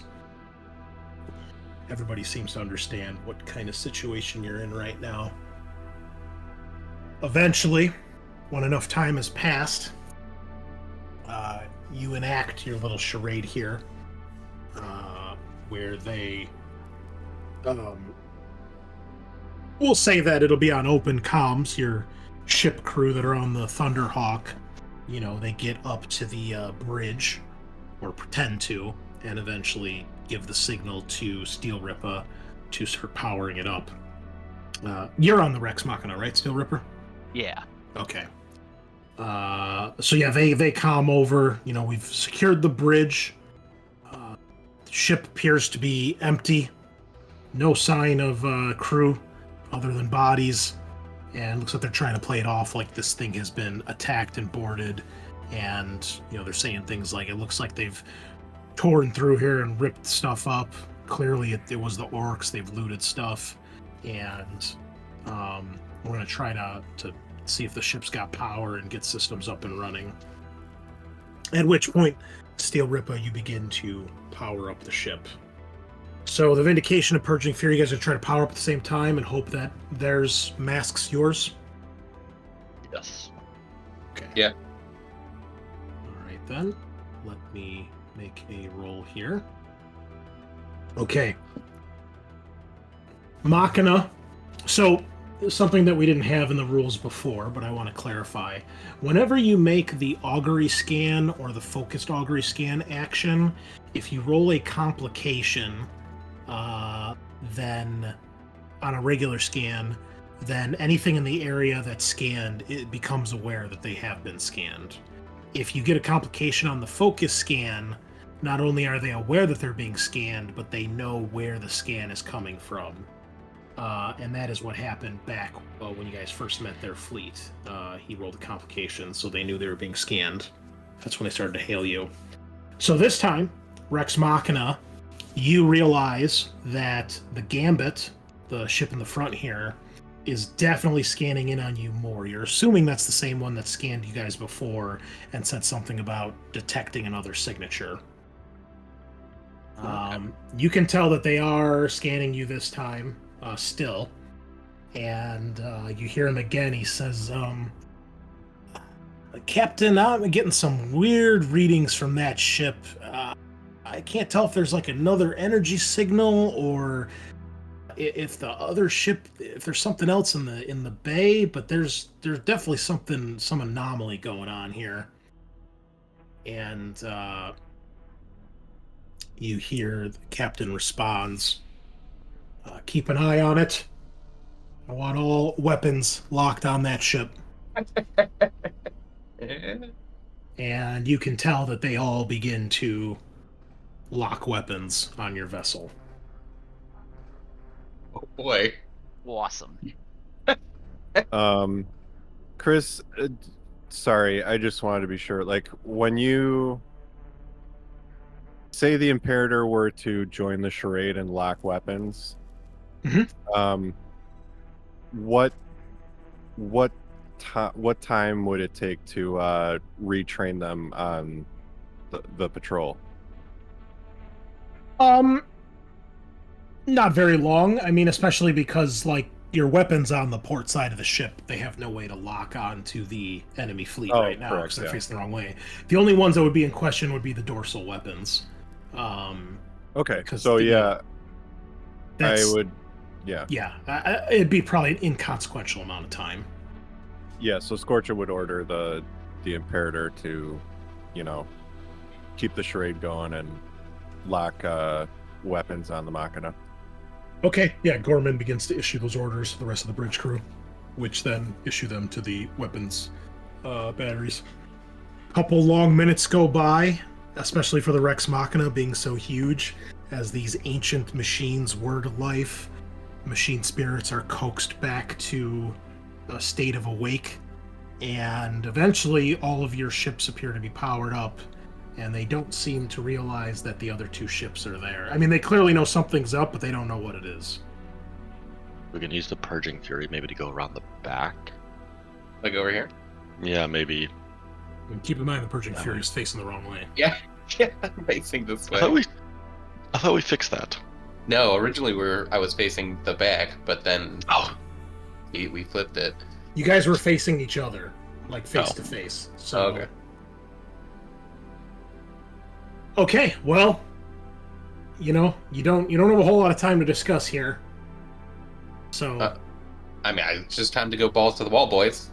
It's time to light them up. Yeah. So We got the surprise. hopefully, yeah, the purge maybe. A few.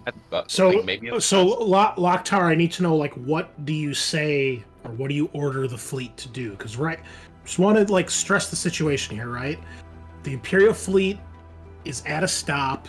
They're all facing more or less in your guys' direction. They're probably all at medium range. There's probably nobody in short range with any of their weapons. I doubt it. And they've all target locked onto the Machina.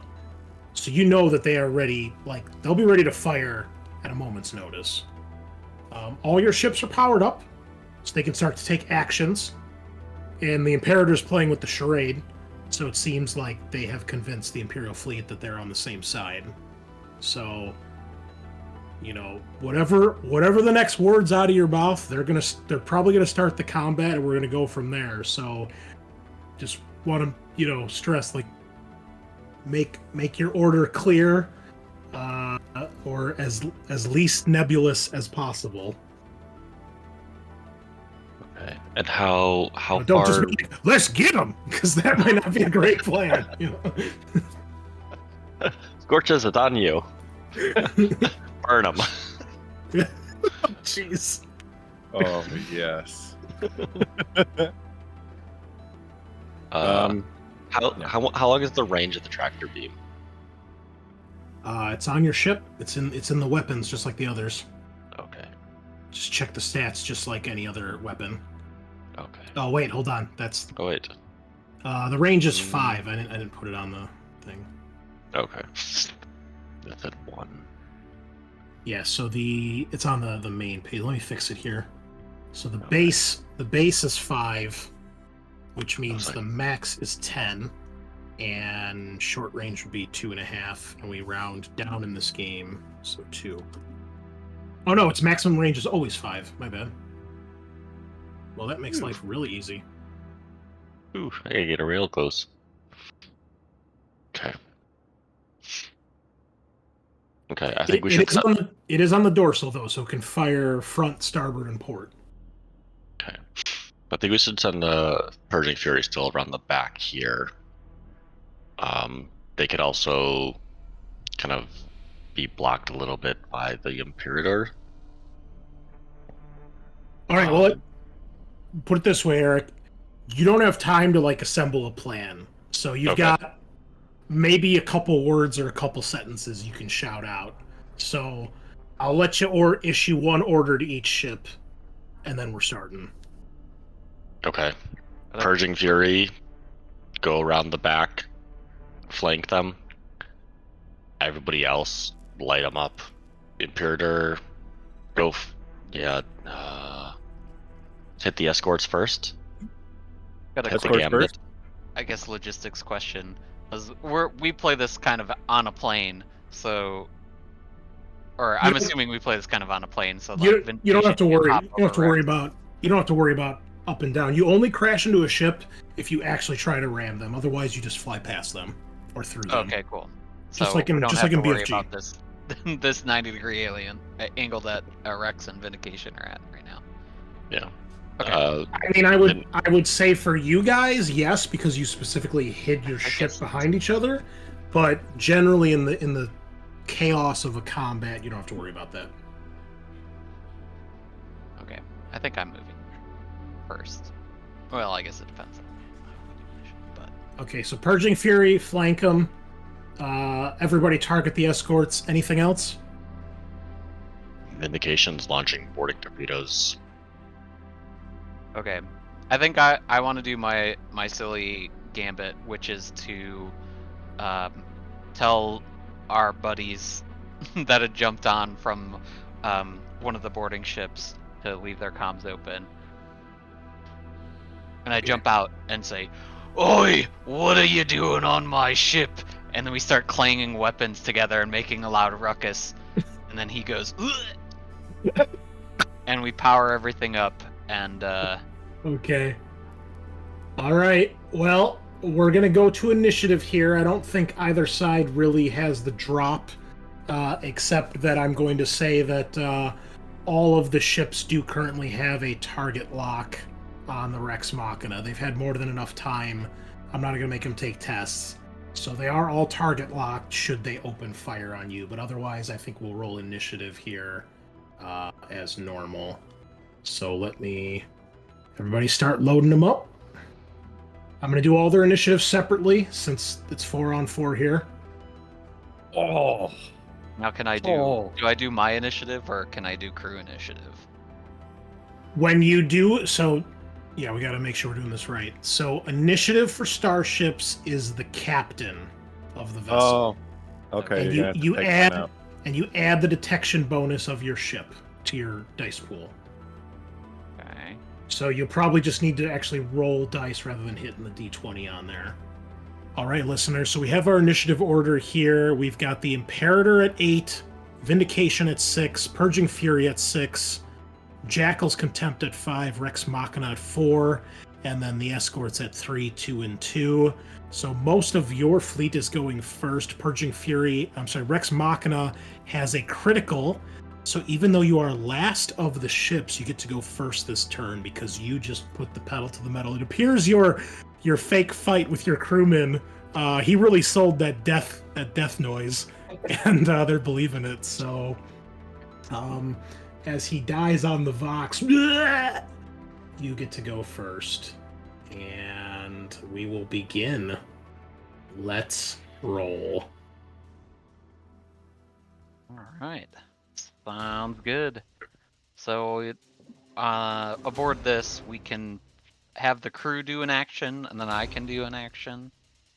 So like they can man the various cannons. All the weapons on a ship can fire, regardless if they're being fired by crew or a player, as long as they have a target. Okay, great. And keep in mind, guys, any negatives you guys have from crew and morale damage. Yeah, That's going to be a big deal here. Mostly affects maneuverability, boarding actions, travel time, leadership tests. Nope, here's one. Ballistic skill tests to fire weapons of 1d penalty. That's a big one for me. Remember, all these effects stack. So you're currently at +2 DN for ballistic skill tests and +2 DN for leadership tests. And your maneuverability has been reduced by 2. Big skill. What was the second ballistic skill penalty? One is leadership 60, and then morale 60, morale 40. Morale 60. We're at 41. Oh, right? then... Oh, you're good then. Yes, Yeah, 42. so you're right. This one is gone. Great. Well, I think what I wanted to do was, as Steel Ripper, try to jam comms for the flagship. Okay. And I think that is a tech test at DN5. Obviously, fellas, hopefully it goes without saying, try to have your turn planned ahead of time. This is probably going to get a little complicated. I've got too many tabs of rules open. I know. Okay, jam comms on the flagship. They are within 10. You'll need a DN5 tech test. Heck. each shift increases the penalty they get by 1. And there you go. You've passed. Their comms are jammed, and they'll need DN5 to unjam it. All right. Sounds good. And then I think we're within an arc to fire fire the broadside cannons, the plasma shooties at these guys. Yes. I think I'm gonna go for the big ship. Cut off the head, as it were. Not that. Now, keep in mind, because the front arc it's on the corner here, so the benevolence is in both arcs. So if you have any weapons on the front and it's in range, you could fire at that too. Okay. Everything else is in the side. I think there's like a dorsal something. Yep. So I can fire. That's also on the side, or that's a lance and only goes forward? The dorsal is the top, so it's front and sides. So I can still do sides. So I can fire both of those at the... Yes. And keep in mind, lance weapons, they are absorbed by void shields, but they half the armor of the ship if they hit. So the idea is you want to try to knock down shields and then hit them with your lances. Yeah. Okay. So I have the 2 plasma batteries. starboard plasma batteries. Okay. Which I'm firing at Jackal's Content. Okay. With the crew, who's slightly fancier, at dice pool 8. It says DN 9. Remember, don't. Base DN for ballistic skill tests in this is 5. Ships don't have a defense. It's always 5 plus any modifiers. And we do definitely have 1. There should be 6, I think, unless there's a like a difference of size, maybe. This is the big boat. And size is only if you're shooting at a larger target than yourself. You get +1. So we're gonna say this is supposed to be 6. It should be 6 because of your damage result that you have. Cool. Nice. Whoa! Look at all those 6s.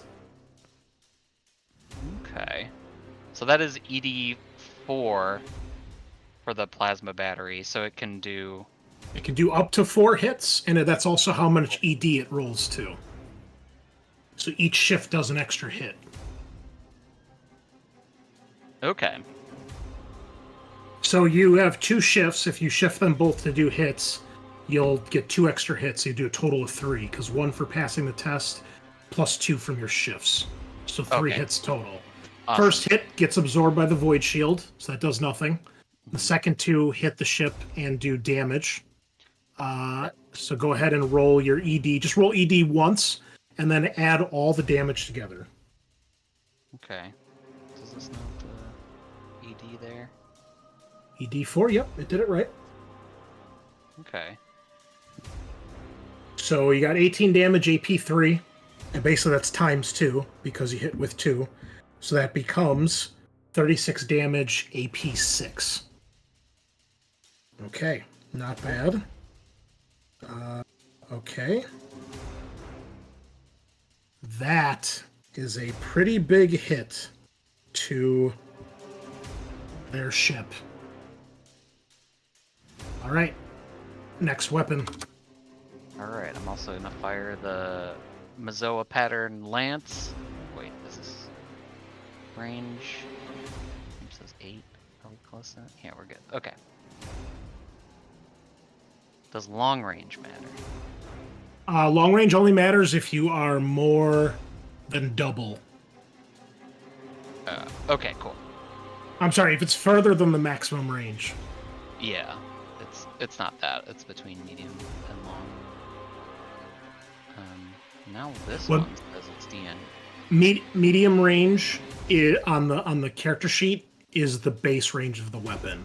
So between medium and long, that's considered long range. So that gives you +2 DN.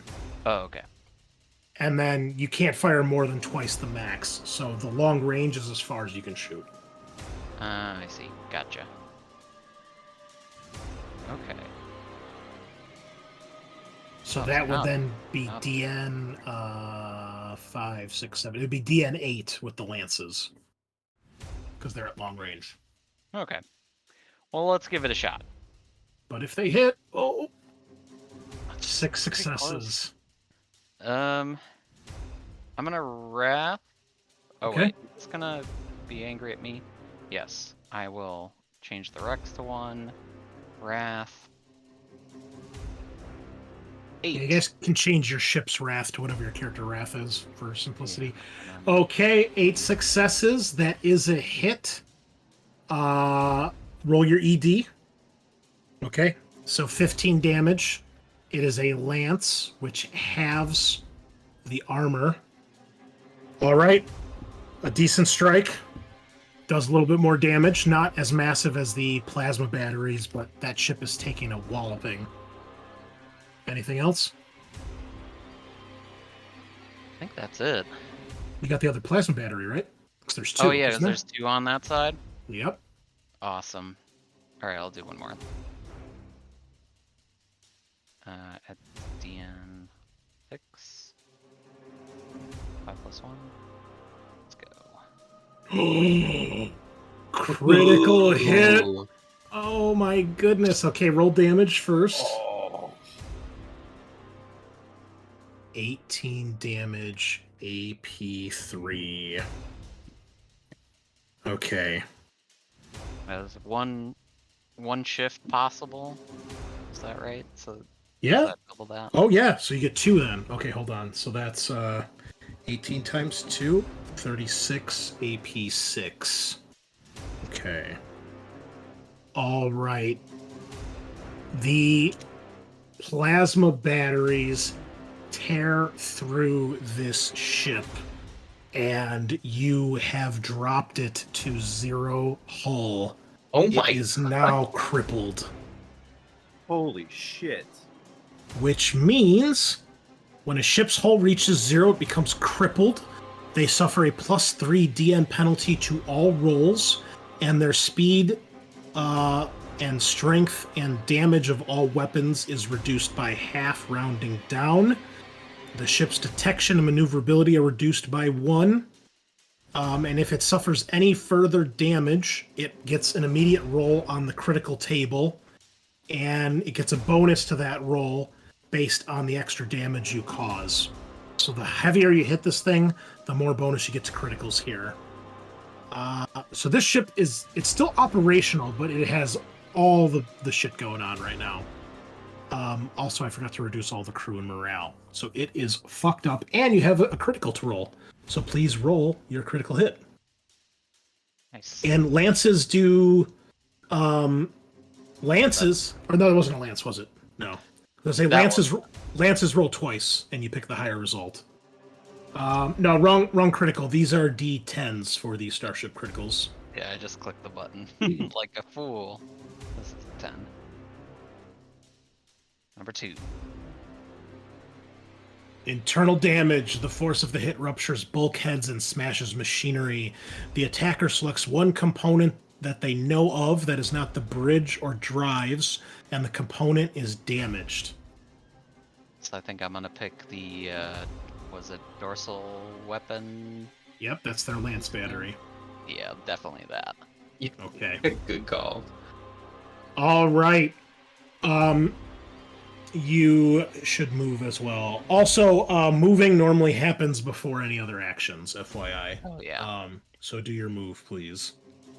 I have to move up to half of my Up speed. to half, rounding up, I believe. 2. Alright, I moved. Okay. Half of 2 is 1. Is that right? I'm not aiming Yeah. it. Fun. Excellent opening salvo. Vindication. Your path is still blocked by the Rex Machina, but you guys can tell that the Jackal's Contempt has suffered critical damage. Okay, and I have to move before shifting, right? Or before shooting? You said move first? Yes. You want to do your movement first because some actions whether or not how you moved it can affect your other actions. I have to move. And keep in mind, you have to move at least half your speed before you can turn. Oh, okay. Okay, so I was facing this way. Can I just move under, on top of the Rex Machina? I would say you're going to need to make a test because right now your ships are sitting on the same plane because you're trying to hide them. So I would say this will be kind of a special maneuver to basically angle your ship up or down to go above or under it. So give me a piloting test. This will be a DN 5, piloting plus maneuverability. Piloting plus maneuverability. Okay. So this Just is kidding. Locktar's or the... If Locktar's piloting the ship, it's him. Otherwise, you can have the crew do it. Okay, I'll let the crew do it. And maneuverability is 2. Ouch. 3 successes. I'm sorry, 4 successes. Need one more. I'm gonna try Glory. Okay. Never works. Never. It's one more, Okay. twice as much as a 1. You can burn your wrath if you'd like. Otherwise, you can't. You can't move. You'll crash into their ship. Alright, I'll use the Wrath. I won't force you to move because your ship was off and you just turned it on, so you don't have any momentum right now. But normally you are always moving. But in this case, But I also can't fire anything if I'm right here, right? correct. You can't see anything. Alright, I guess I'm gonna use my Wrath then. Okay. Let me add mine to the Vindication. Matt, while we're figuring this out, can you figure out the total damage you did? Because I need to remember how much crew you did. Oh, okay. Holy shit. Wow. That really turned it around. Yeah. Okay, 10 successes, 2 shifts. You can shift 1 back to glory if you'd like. Okay. Shift 1 back to Glory. Yep. And then I can angle. Yes, you can turn up to 45 degrees after you move at least half. Okay. And I'm gonna launch my boarding torpedoes. Okay. Are you firing them or are you having the crew fire them? It uses ballistic skill when it gets to the point where it hits. ballistic skill. Oh, I did guess I'll we use the go over? crow. What's okay? I think we skipped me. We totally did. Sorry.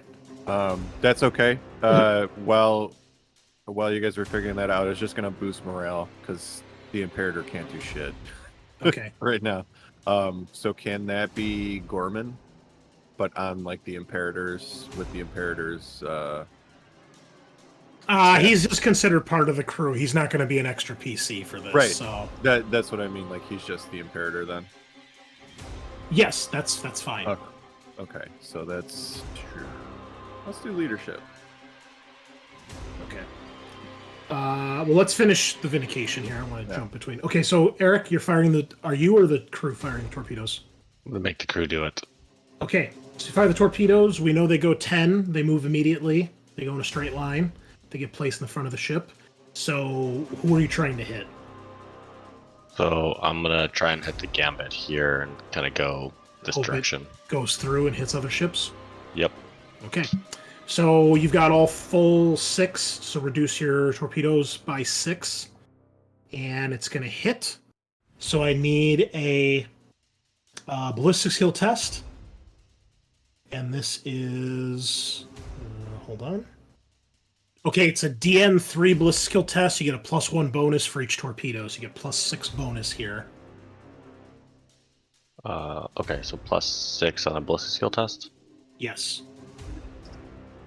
Indications. Each shift will cause another torpedo to hit. Oh, that was awful. Yeah, I'm Okay. gonna wrath that. Well, you do have 2 at least that can hit. No, 3 actually. It's only 3. DN3. Because you pass, that's 1, and then you have 2 shifts, so you can have 3 torpedoes hit. Okay. And then the other 3 keep going Yes. and could potentially hit. Yeah, they Yeah, will, those because two. as soon as they're within 1, so right away they have a chance to hit the flagship, And if any more go past, they'll have a chance to hit the other one. Okay, then I'll let the 3 hit the gambit. Okay, then. I have to roll for the turrets, I believe, here. We've been fucking this up. I haven't been doing this correctly, but we will now. Okay, so they attempt a DN5 ballistic skill test with a +1 bonus for each turret rating they have. They have a turret rating of 2. And if they pass, they shoot down a torpedo, and each shift shoots out another torpedo. So that's going to be a total of 8 dice here. Pachoo, pachoo. Okay, they pass. They have 1 shift. They shoot down 2 of the 3 torpedoes. The third one strikes them. And what's the damage of your torpedoes? It is... I don't know, there's nothing under damage. Oh, it's 2. It's on the actual torpedo, the ammo. That's actually incorrect. It should be, it's 2d10 plus 11, so it's 31 damage. You don't roll for torpedoes, they just do damage. Okay. Aren't they boarding torpedoes? Mm-hmm. They still do damage, though. Oh, okay. 'Cause Safe. you're still shooting a torpedo at a Yeah. ship. A rather large torpedo. Okay, so that will do a nice chunk of damage to the ship here. And then you can do your board. Oh, wait, let me reduce the crew this time properly. A lot to keep track of here, folks. Sorry. 88. Okay. All right, because that's going to affect your boarding action. Okay, so now we do the boarding action. We've already done the piloting test. You've hit. So you're using it's a leadership test of your crew against theirs. And higher population gets +1 bonus die. Higher hold integrity, that doesn't matter. And +1 for turrets. Well, they've already gotten past turrets, they don't have to worry about that. So it's just an opposed leadership test, using the value of the crew. I gotta use the crew's value? Yeah, because you're not on board with the torpedo, are you? Yeah, no. Yeah. Unless you're on board with one of the ones that got shot down. Exactly. Yeah. So, yeah, it's just the crew's value. So go ahead and roll. Ooh, a critical. Ooh, pretty good. All right. Do you want to keep that? You have 4 successes. I'm gonna reroll that. Because this is the... Yeah, I'm gonna reroll it. Okay. Oof, not much better. All right. 5 successes, but you do have a shift. And a critical. But maybe. Do you want to use the shift or just keep it with 5 successes? Ooh, I'm gonna use a glory too. Oh, okay. Oh, it worked. It worked. Fucking finally! So you have 6 successes with 1 possible shift. But remember, if you use the shift, you go back down to 4 successes. This is an opposed test. So Yeah, I won't use it. okay. Well, they only have 1 success, so they fail. Nice. So you win the fight, which means you do 1d6 points of damage to either hull or crew and morale. So either your guys are destroying the ship or killing and murdering the crew. Crew and morale. Yeah, every time, baby. Roll d6. Yeah. Oh, Oh, nice. yeah. Okay, that's a 6, folks. Okay, I still can't do this math in my head. I'm sorry. I can do some of it, but not all of it. I need to get an assistant just to, like, control for me. I normally don't like to tell you the stats, but 69. Nice. Nice. Okay. Excellent strike. And then they must roll against their morale, which is currently 69. And if they fail, well, that's not great. Then I add a peel. Do I add 48. some to my scrap? Damn. They pass. So the boarding action continues next turn with that 1 torpedo. because they're stuck on the ship now and fighting until they're dead or defeated. So that's still going on. The other 3 keep going. The next 3 are going to hit the Jackal's Contempt, so please roll Bliss skill test with a +3 bonus. He's got 3 torpedoes left. Fucking rules. You're out of wrath at this point too, right? Yeah, but look at that glory. Eric? Yeah, I'm out of wrath. Alright, what is that? Another Bliss skill test with a +3 bonus for the next torpedoes to hit the flagship. Oh, that's right. My other torpedoes. Excellent shot here. Ah, Oh, we didn't do the critical either on the Gambit. I'm sorry. Okay, hold on. Go back. Double God, so criticals, Eric. criticals. You really working hard tonight, boy. Okay, first, so roll d10 for the critical on the... Oh my god. The Gambit. Oh. 8. That was a good one. Mhm. Decapitation. A lucky strike hits the bridge, sending shrapnel sighting across the components and opening it to space. All crew members on the bridge must make a DN. Okay, I'll do one test here to see if the captain gets sucked into space, because I think that's important here. DN5 athletics test. 1, 2, 3, 4, 5. Okay, he does survive.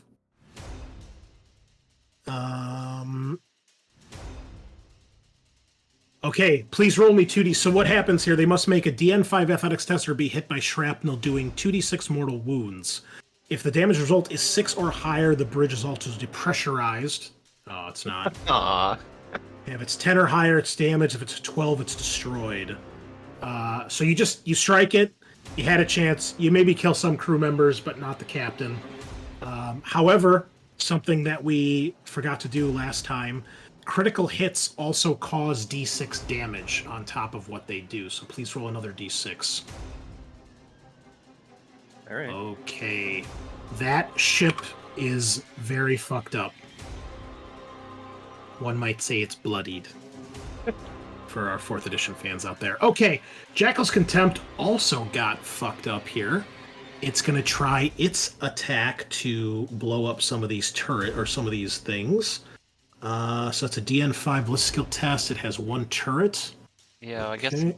math-wise, for crew damage to the Jackal, overall was the 2 plasma cannons happened to do 18 damage twice at AP3, so that's AP6. I AP. think it's double too. Yeah, so everything gets doubled. So it was 36 at AP6 for Cannon 1 and 36 at AP6 for Cannon Twice. 2. Okay. And then the 15 damage lands at AP0, but halves the armor. Okay, let me calculate that really quick, because that's probably going to matter in a second here. So AP6. Okay. Oh my goodness. Yeah, that's. And how much did the lance do? 15? 15. All right, Matt, you cut the crew basically in half on that ship. You did 52 damage to the crew. Wild. Oops. Why did I do that? So yeah, that ship is a hurtin'. And now it's gonna hurt even more. Okay. They hit once. They would not have any shifts because it should be DN5. So they shoot down one of the 2 torpedoes. And how many of your torpedoes hit? It should All have three? been all 3 of them, yeah. Okay, so 2 of them hit. That damage is going to cause more criticals here because the ship's at 0 hull. And then you have another critical. So you're doing a total of 3 critical hits to this ship. Goodness. However, before you roll, Up. we have to add the damage. Oh, geez. Yeah, they're going to be insane. Torpedoes, OP, please nerf. Oh wait, only 2 get through, right? Because you shot 1. Yes, but you scored a critical hit Oh, that's right. on the actual roll. Okay, so one of the criticals is straight up. That's just from your roll. The 2 from the torpedoes, actually, because they're doing more damage, they get bonuses. So do the first one straight up. So just a 1d10. Yes. 4. or thrusters damage. Roll me another d6, please. 4 through 6, it can still maneuver. Ship's maneuverability is reduced by 2, which means its maneuverability is now -1. I should keep track of this in case you guys capture these ships. Although at this rate, you're gonna fucking nuke the plasma drive. Yeah, maybe not that one. We'll just use the bits for scrap. And, oh my goodness, 19 minus... We don't gotta pick up all the trash we see. Sure you do. Yeah, We need to we use want it. all the scrap. We need to bolt it onto our current ships. Okay. We'll just weld them together. Now I need a d6 damage for each critical, because this is just for crew. So please roll me 3d6, so you got 3 criticals. Oh. 13? Oh my goodness. Okay, morale is sinking very quickly as well. Alright.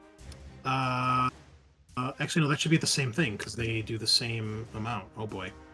Okay, and now the next 2 criticals get a bonus of... they get a bonus of 12 to the roll.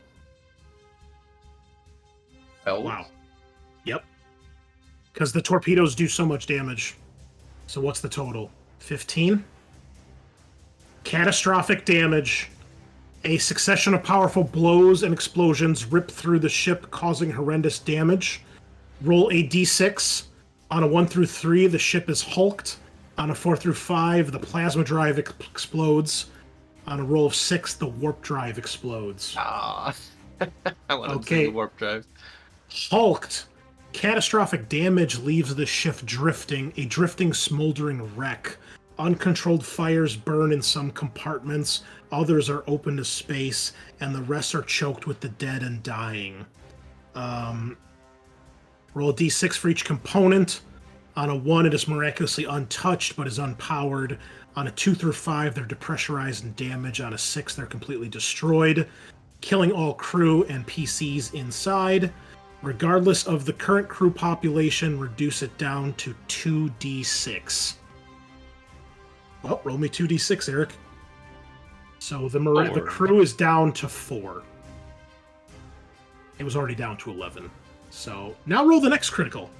Also Oh at my plus God. whatever, 13 or 12, whatever I said. I want to see a warp drive explosion. 20. Oh. Ooh. Okay, another catastrophic damage. Roll another d6. Come on. 4 plus is the big boom. Ah. Hulked again. I mean, at this point, it has a crew of 4. So, I don't think we need to even bother rolling here for... I mean, they do have decent, but there are so many negatives.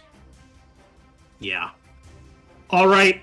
Well, go ahead and roll your leadership test for your boarding actions, because we do need to see if you get complications.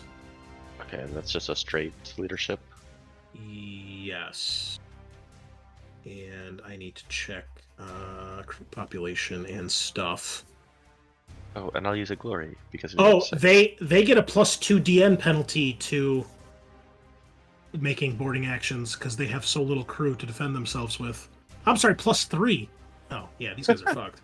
Okay, I used a glory. Okay, you'd actually roll 3 bonus dice because they're at so many negatives. Oh, and cannot perform. Oh my goodness. Yeah, this. 3 more. Come on. They're dead. They're all fucking dead. Every last crew member, well, all 4 of them, are brutally murdered as the 2 boarding torpedoes land, and you conquer a very empty ship. My orcs got their first Hulk. We'll roll for the Hulk stuff later. Let me make a note here. Oh my goodness. Just like that. You know what that means, kids. But I achieved my goal for tonight. Absolutely. I added something to my scrap. Absolutely. A whole fucking ship. It's even more fucked up than the Imperator, but it is yours. That's all the torpedoes? I think you still have the dorsal weapons? Holy shit. And oh yeah, they're all. Nope. Wait. Yeah, you got a whole bunch of shit here. Holy shit. Well, damn, guys, our first volley was real fucking effective. I'd say. But anyway, Eric's turn isn't over, so. And my dorsal weapon. My dorsal weapon is the tractor, right? Yes. So if you want, if you're in range, you can try to fire that too. I think I am. Man. You're in range of the other two escorts. I'm gonna try and try and grab the benevolence and pull it forward. Oh. See what you're doing? Yes, of course. Oh. That's why he made the fucking thing.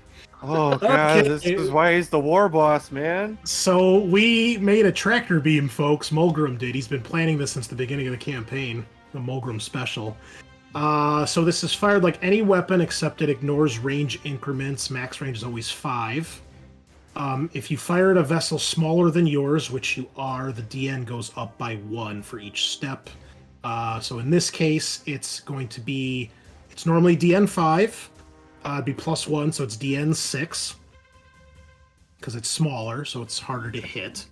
If you hit, they're caught in the tractor beam and they slowly begin to move forward. You immediately move them 1 void unit closer to your vessel. You can also move it 1 void unit towards the front or port or starboard arc, so you can kind of like drag it around your ship because depending which way the thing is facing. For each shift you get, you can increase the distance that you pull this. So you need to get at least 2. If you roll a critical, special stuff happens. It doesn't do damage, but it can overload the ship's systems and unpower them. And I already shot with the crew, so that's how this is Locktar's ballistic skill. If he's firing it, because all your weapons can fire as long as they have targets. From the crew? Yes, but a PC can only fire 1 weapon at a time. So Locktar couldn't fire all the weapons. He can only fire 1. So if you want Locktar to shoot, he can. Otherwise, if the crew's better, you can have them shoot. Okay. Yeah, I'll just have the crew do it then. All right. So DN 6. Oh, no. Oh, complication. 4 successes. Do you want to use a point of glory? You guys are maxed out. Yeah, I'll use glory. Fish for Who that knows? 6. So close. Okay. If a complication is rolled, the tractor beam has a power surge. Randomly determine 1 weapon component on the firing vessel. It becomes unpowered. Please roll me. You have, 3? 4 weapons? 4 now. Yeah. Okay, so roll me a d4. 1 will be the torpedoes, 2 is the tractor beam, 3 will be port, 4 will be starboard. All right, the torpedoes are unpowered, the torpedo tubes. Okay. They get fried out by his crazy giant tractor beam. That would have been awesome. Okay. Tried, guys. Kyle, I think we can finally take your turn. No worries. Imperator's gonna do boost morale. Okay, are you doing that, or is the crew doing it? I'm gonna make Gorman on the crew do it. Okay, go for it. So that's a DN5, correct? Yes, I believe so. I forget. What was it called? DN5, Deception, Intimidation, or Leadership. Doesn't matter, it's crew. They all do the same. Yeah, he did leadership pass. Okay. You get D6 morale back. Cool. And that'll be it. You don't want to fire any weapons? I think that is my... Isn't that my action? Yeah, but remember, your weapons can always fire. Oh, as long as they have targets. You, as Scorcha, can only do 1 action. Okay. So if you want to, you can pilot the ship, you can fire a weapon, or you can do one of the actions off the list.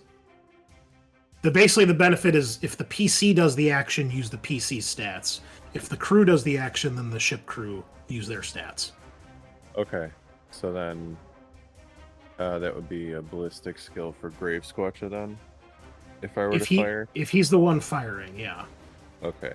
Because you've got your You've got your starboard weapons battery, which can shoot the escort.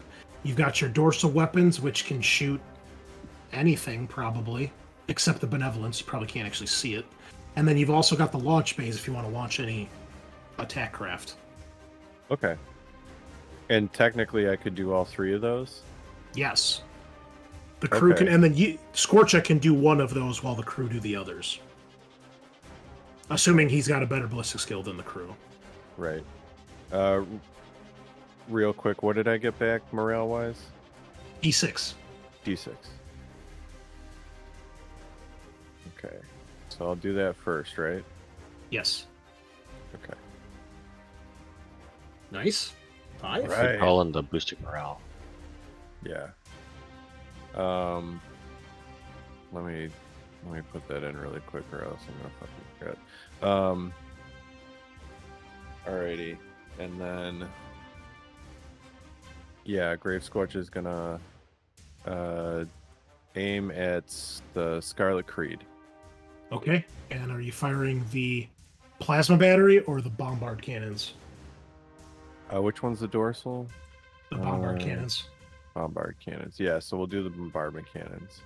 Okay. So are you within short range? I doubt it. No. So it'll be DN5 base plus whatever penalties you have. Okay. Oh, let me check the penalties. You're at an additional plus 2 DN for ballistic skill. So it'll be Okay. DN7. DN7 total? Okay. Yep. That's cool. Alrighty. Here we go. Wow. Not only does he have a hit, he has a shift too. Damn, son. Alright. Okay. Okay. So you'll probably want to shift to get an extra hit because this thing does have a shield. So first hit's eaten by the shield. If you shift, you'll have 2 hits. The second hit actually hits them. And then go ahead and roll your ED. Hang on, let me bounce back to it. ED3, okay. Oh man, these are really good. 16 damage, AP 5. What? Sheesh. So 3d6. Yeah, should I just end the battle now? Do I get a turn? Oh, well. 8 altogether. Well, remember, it's ED dice, so that's only plus 1. Okay. So that is 17 damage, AP 3. Okay. Okay, not as catastrophic as I thought it was going to be. Oh, darn it. Doesn't the shift mean he hits twice? If it has, it's strength, I guess? Yeah, but the first one's eaten up by the shield. Oh, right. Because this thing hasn't been shot yet. Yeah. Okay, well, it's not an amazing hit by any stretch of the imagination, but you do hit, and you do some damage. I'll leave it at that. Now you've got the weapons battery. That can only shoot at the Scarlet Creed, so that's got to shoot the same target. Which is probably a good idea, because it has no shields now. So. Okay. And then would that be Grave Scorcha? If you want him to, it's up to you. Okay. Yeah. And you're within half range here, so you get a +1 bonus for short range. So then that would be DN6 then. Remember, the bonus is extra dice. Okay. So I get extra. Yes, it's still DN7. Oh, okay. But I get an extra dice. Yes. Okay.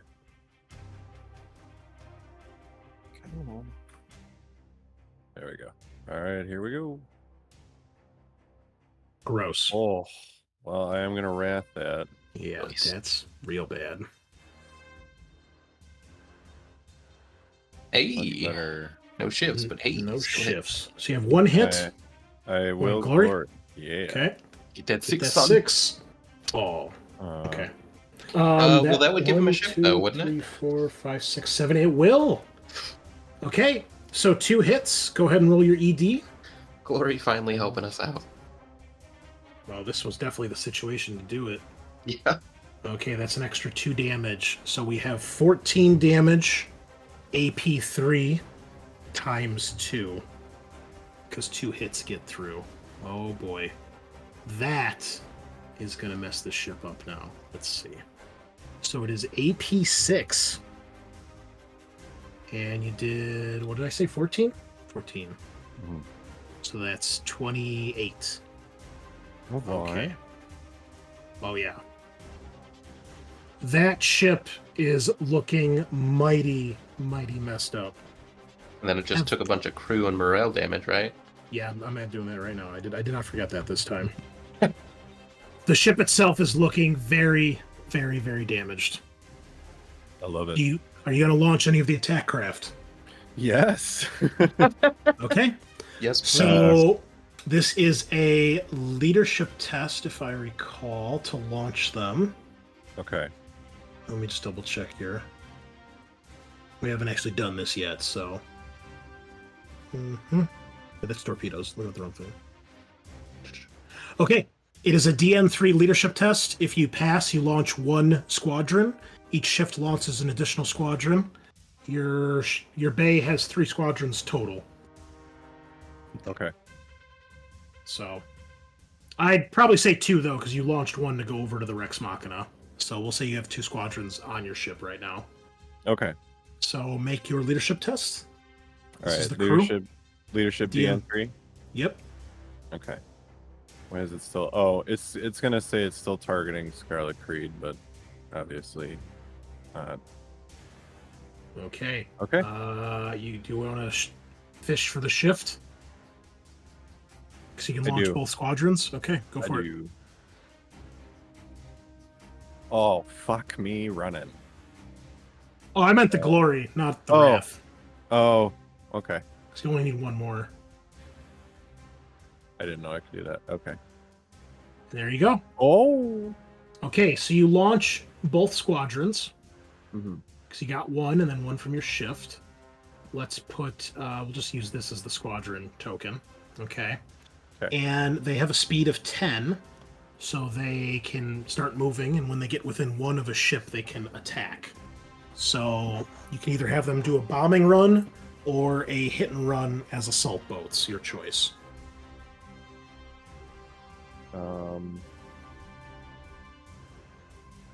Let's do let's do hit and run. Okay. Who are you attacking? Same ship?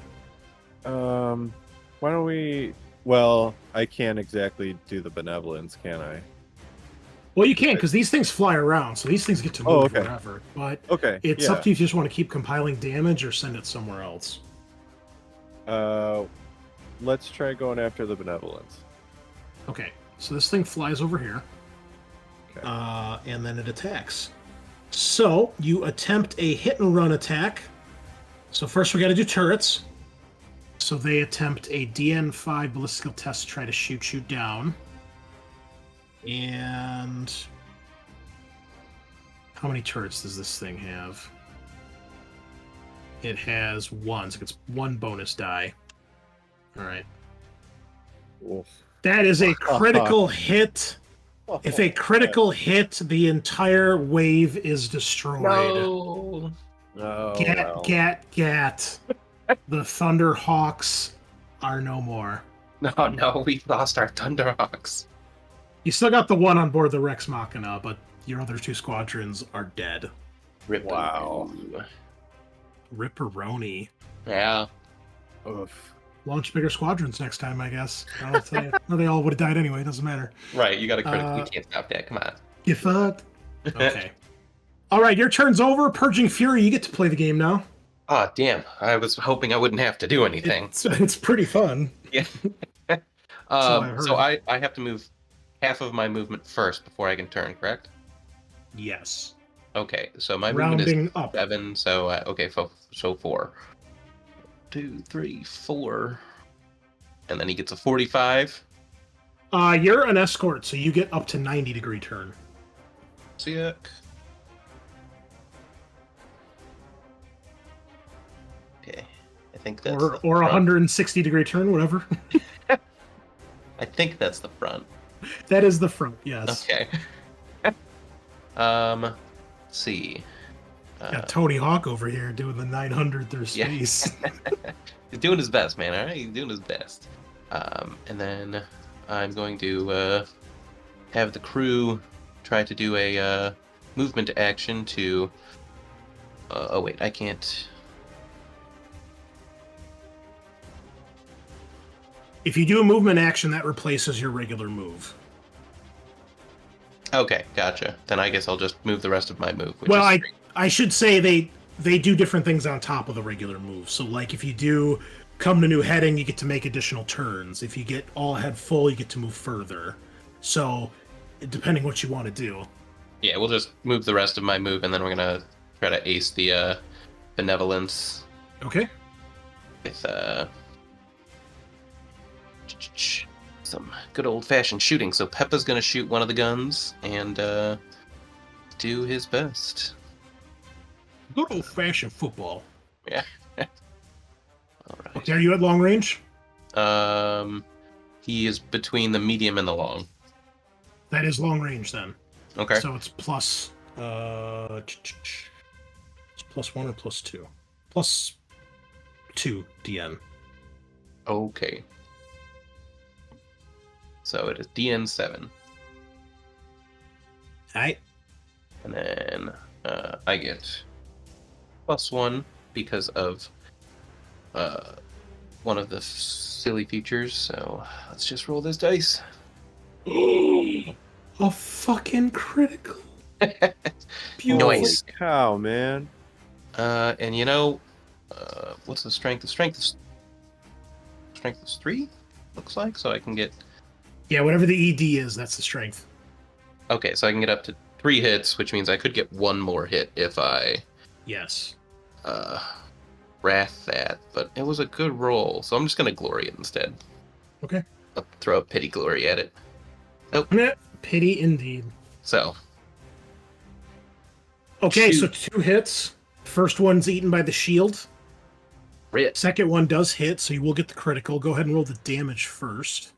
Okay, so 3 ED. Don't know why I shut off the calculator. So it is 15 damage at AP2. Okay. 15 damage. That is actually not going to do any damage, believe it or Right. not. I believe it. It's okay. However, the critical still happens, and that does D6 damage, so just roll that right now, if you would, please. Okay. Oof. 6 Oof. damage. Oof. Big oops. Big oof.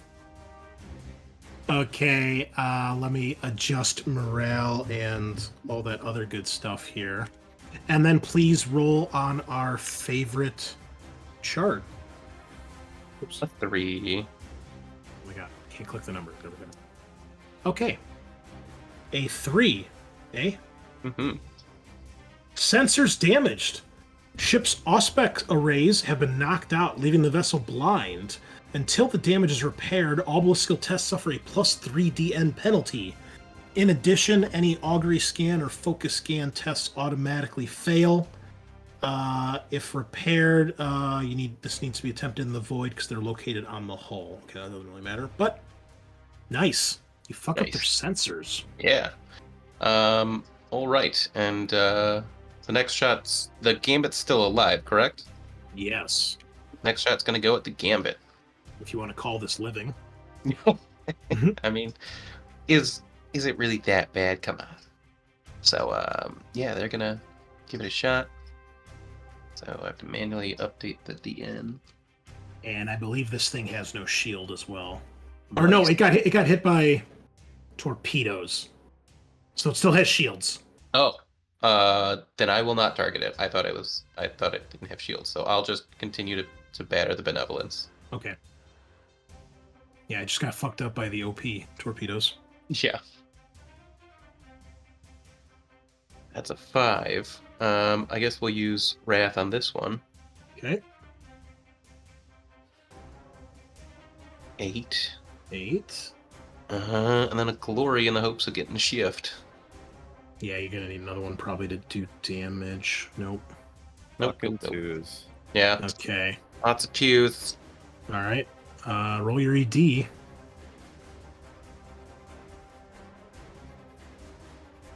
14 AP2. Not enough. Crit. Okay, the Benevolence somehow keeps its shit together while the rest of the fleet burns around it.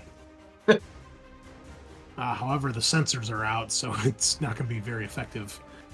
Okay. You guys done killing my dudes? I think so. Okay, I cool. guess. Alright, first of all, this song needs to change. I don't like it one bit. That's better. Okay, so first we have the Scarlet Creed, which is really jacked up right now, but it's going to try its darndest to deal with this Space Marine ship over here. They're going to go 1, 2, 3. How far is their speed? They got to go 4. Okay. They're not gonna fire on the ship they locked onto. I don't think so at this point. I think they probably think this is a bigger threat. And they can tell that the Imperator is fucked up. So, but they're fucked up too. But the Imperator didn't fire at them. It sure did. Yes, I did. Oh, wait, yeah, no, you totally did. With all of its weapons? Yeah, I forgot, yeah. Very... Yeah. Kyle lied to me. Alright, everything target locks on Sean's ship and obliterates it. Yeah. And No, Peppa will survive. Somehow. In the void of space. Okay, however, despite the damage to the ship, morale and crew are not suffering terrible stuff right here, so... Alright, Kyle. Here we go. Opening fire with Mars Pattern Macro Cannon number 1. Oh boy. This is DN 5, and they get a bonus because they're close up, and another bonus because you're a bigger ship.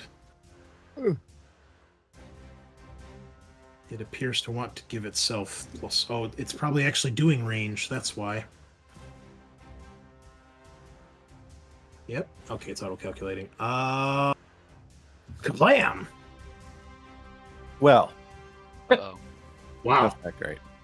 Okay, well, we'll shift twice, so we have 3 hits. How many shields you got on that ship? Checking. 1. still Okay. one, right? We didn't She- blow that up, I don't think. Shields down. The next Okay. 2 hit. It has 3 ED. Oh. Oh my god! Triple 6s! Okay, that might actually do it here. So you are getting hit twice. So that's 18 times. So you're taking 36 damage at AP4. Yeah. That's gonna be it. But you've got armor and... Well, so AP goes into the armor, right? So that's Yep. 18. Oh, It's AP4 Right. AP4. Okay. because it's hitting you twice. 15. So the Imperator's like, what, It's armor what- 20? Yeah, so 2, right? So it Is goes that down right? to 16. Armor 16 six- now. Right. So 36 damage minus 16 is 20 damage. 20 20 whole damage. points of damage. Oh, okay. That also does 20 damage to morale and crew. Sheesh. Then that's it. Well, yeah, those guys are definitely dead. You didn't have more than 20. Yeah. No, I'm gone. That's What- the end of Scorcha. Mark off. So what are all the stats at now? What do you have left? Okay, so why can't this get bigger? Morale is at 8. Okay, so you have 8 morale. Yeah. You still have 8 morale after that? No, I have 8 total. Oh, no, I'm asking what do you have left after you take the 20 damage on everything? Your hull, your morale, and your crew. Hull I'm at 2. Okay. Morale I'm at -12. Okay. It doesn't go to negatives. So Oh, okay. it's 0. Okay. And then crew I'm at 0. Okay. So the ship is still operational, but it has no crew. So there's no one to pilot it. That doesn't mean you die. There's still crew on the ship that are alive, but there's so few remaining, they can't actually operate the ship. So, yeah, on a 0, the ship becomes an empty tomb populated only by the dead. If any still live within its bowels, their only hope is to escape the vessel before they slowly suffocate or freeze. The ship cannot operate with at least some crew to run it. And, well, there's no reason for them to do a mutiny because there's very few crew left. So the ship is taken out of the fight, but you are still alive, and the ship is still, quote-unquote, alive. But Okay. they fuck your couch, buddy. Yeah. Yeah. And guess what? They still have another weapon to shoot. I know. And Oh. they're for the Emperor. Goddamn traitors. Yeah, I figured that. Dice pool gets +2 here. And no shields to protect you. Only 4 successes. Well, we've got all this ruin. Might as well use it. I know. 1 hit, 15 damage, AP2. So there's the hull. So You sure? yeah. 15 damage, AP2. Your armor's still 20. Oh, fuck. Oh no. So 18.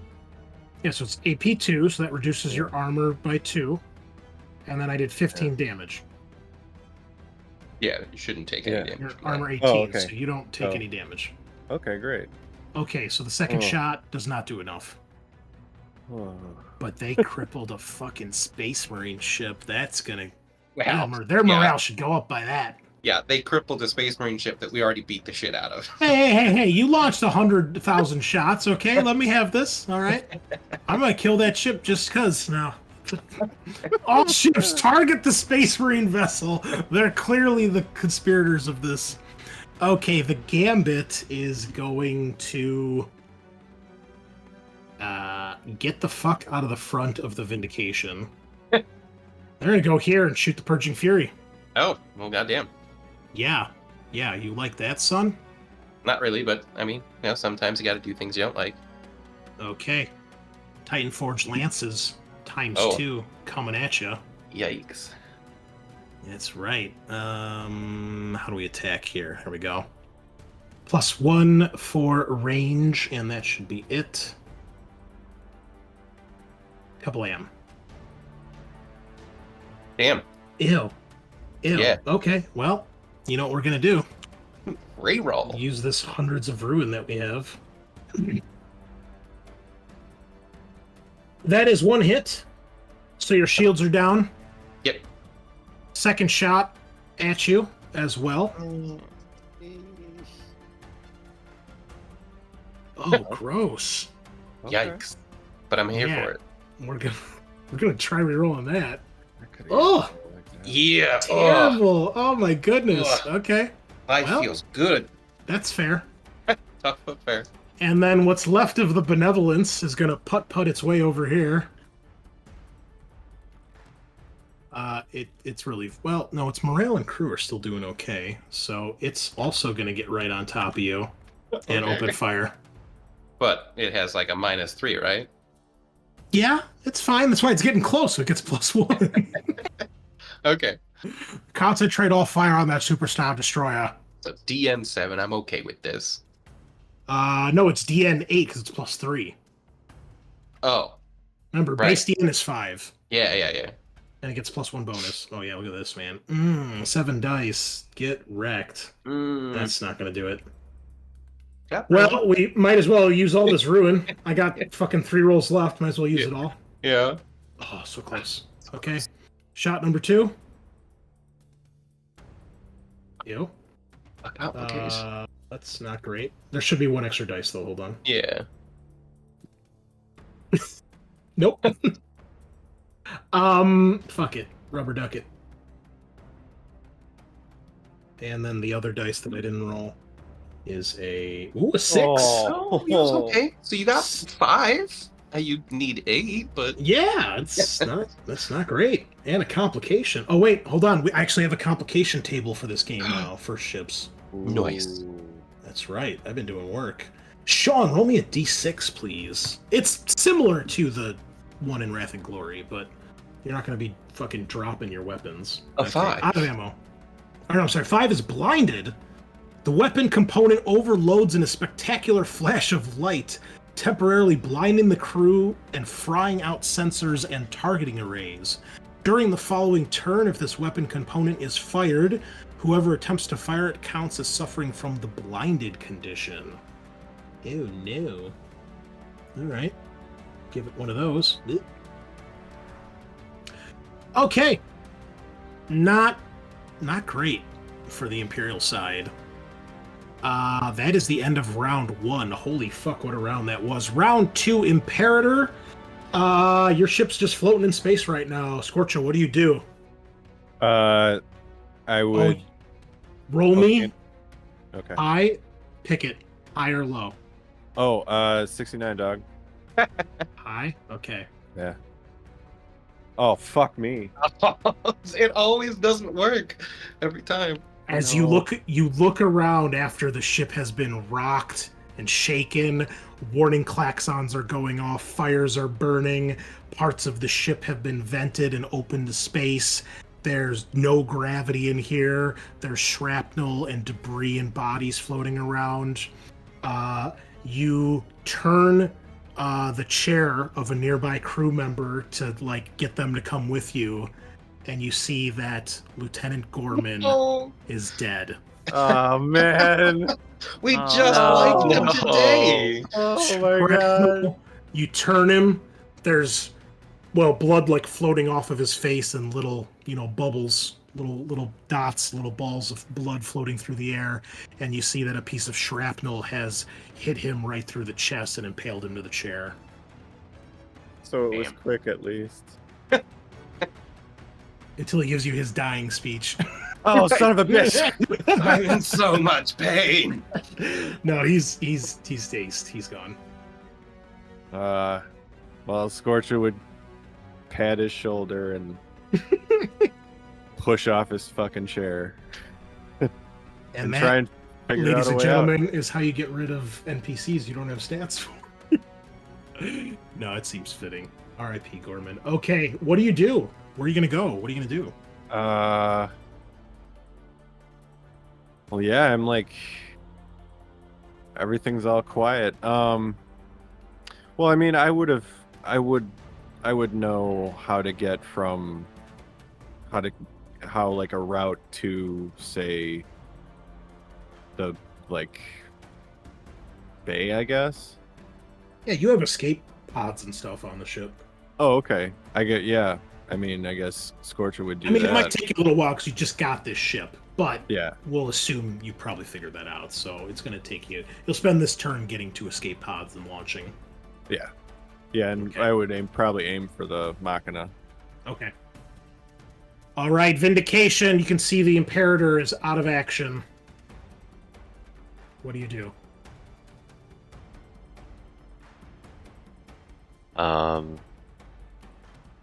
Well, first you got to move, unless you're going to try to do something else with your movement.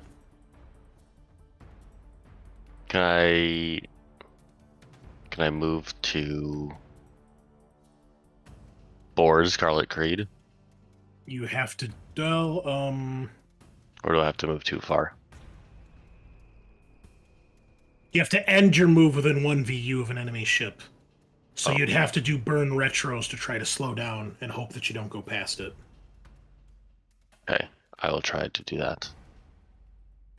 Okay. So burn retros.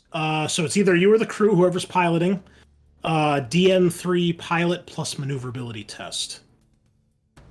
If you pass, you move 1 less VU than normal, and each shift allows you to move an additional 1 less space, down to a minimum of 0. Ooh, that is a critical. Okay. All right, so I have something special here, too. If a critical is rolled for any movement action, the crew are impressed by the helmsman's expert piloting, and the ship immediately gains D3 morale. Ooh. See, doing those 900s in space helps. D3. Right. Helps a little bit. Okay, 1. A little bit. Okay, however, you do have 2 shifts. So if you shift twice, you can basically you can move 3 less than you have to. So you have to move at least 4 because that's half your speed. If you do all the shifts, you only have to move 1. In which case, yes, you can then attempt the boarding action. Now, are you going to lead the boarding action or just let the crew do it? How badly beat up was the Scarlet Creed?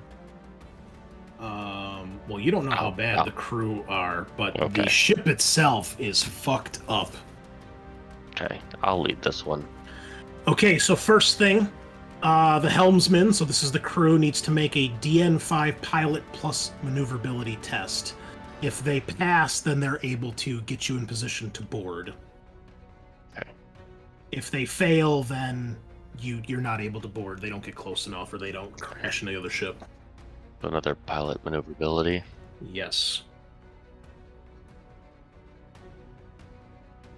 Oh, he's got 4. You need 1 more. It's DN5. Okay, I'm gonna attempt a glory. Don't fail me now. Oh, I son of saw a the bitch. 6. Okay. You get really close, but it's just your ship's too big compared to the Scarlet Creed, so it's a little bit tricky to try to get to them. They're a little bit faster than you two, a little bit more agile. But you may still... Oh, I'm sorry. If a boarding action is attempted, the ship cannot fire any weapons this turn at the target. You can still fire weapons at other targets, though. Okay, I'm gonna shoot a benevolence down here. Okay. With the tractor beam or the macro cannon? Macro cannon. All right, go for it. No bonuses, no negatives. DN5 Ouch. is a miss. And if you get a 6, you'll hit if you want to try another glory. Sure. No. Nope. Okay. And then how about the tractor beam? Tractor beam. I'll try that on benevolence too. All right. So that is DN6 because they're smaller than you. DM6. Oh, 5. I Another use a glory? glory. Yeah. Oh my Son of a- god, how many ones? This is crazy. Glory Crazy. so often fails us. It All is right. so disappointing. Purging Fury. Your flagship is floundering, failing at everything it attempts. Yeah,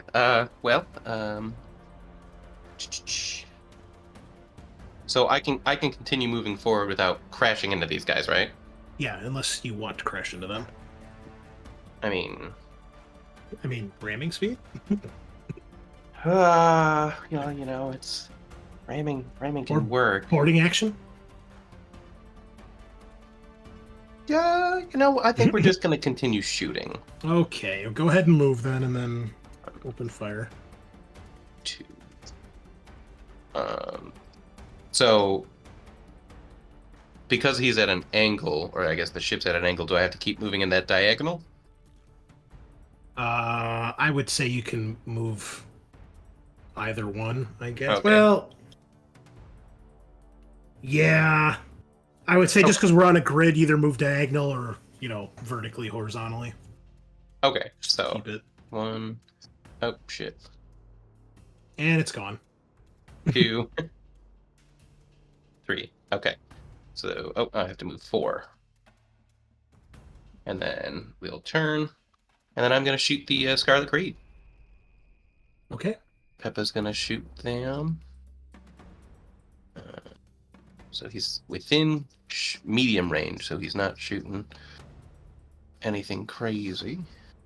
Well, if you finish your movement, you can get within short range to get the bonus. So Oh, you move yeah. 8, right? Yeah. 1, And short range is 3. shoot.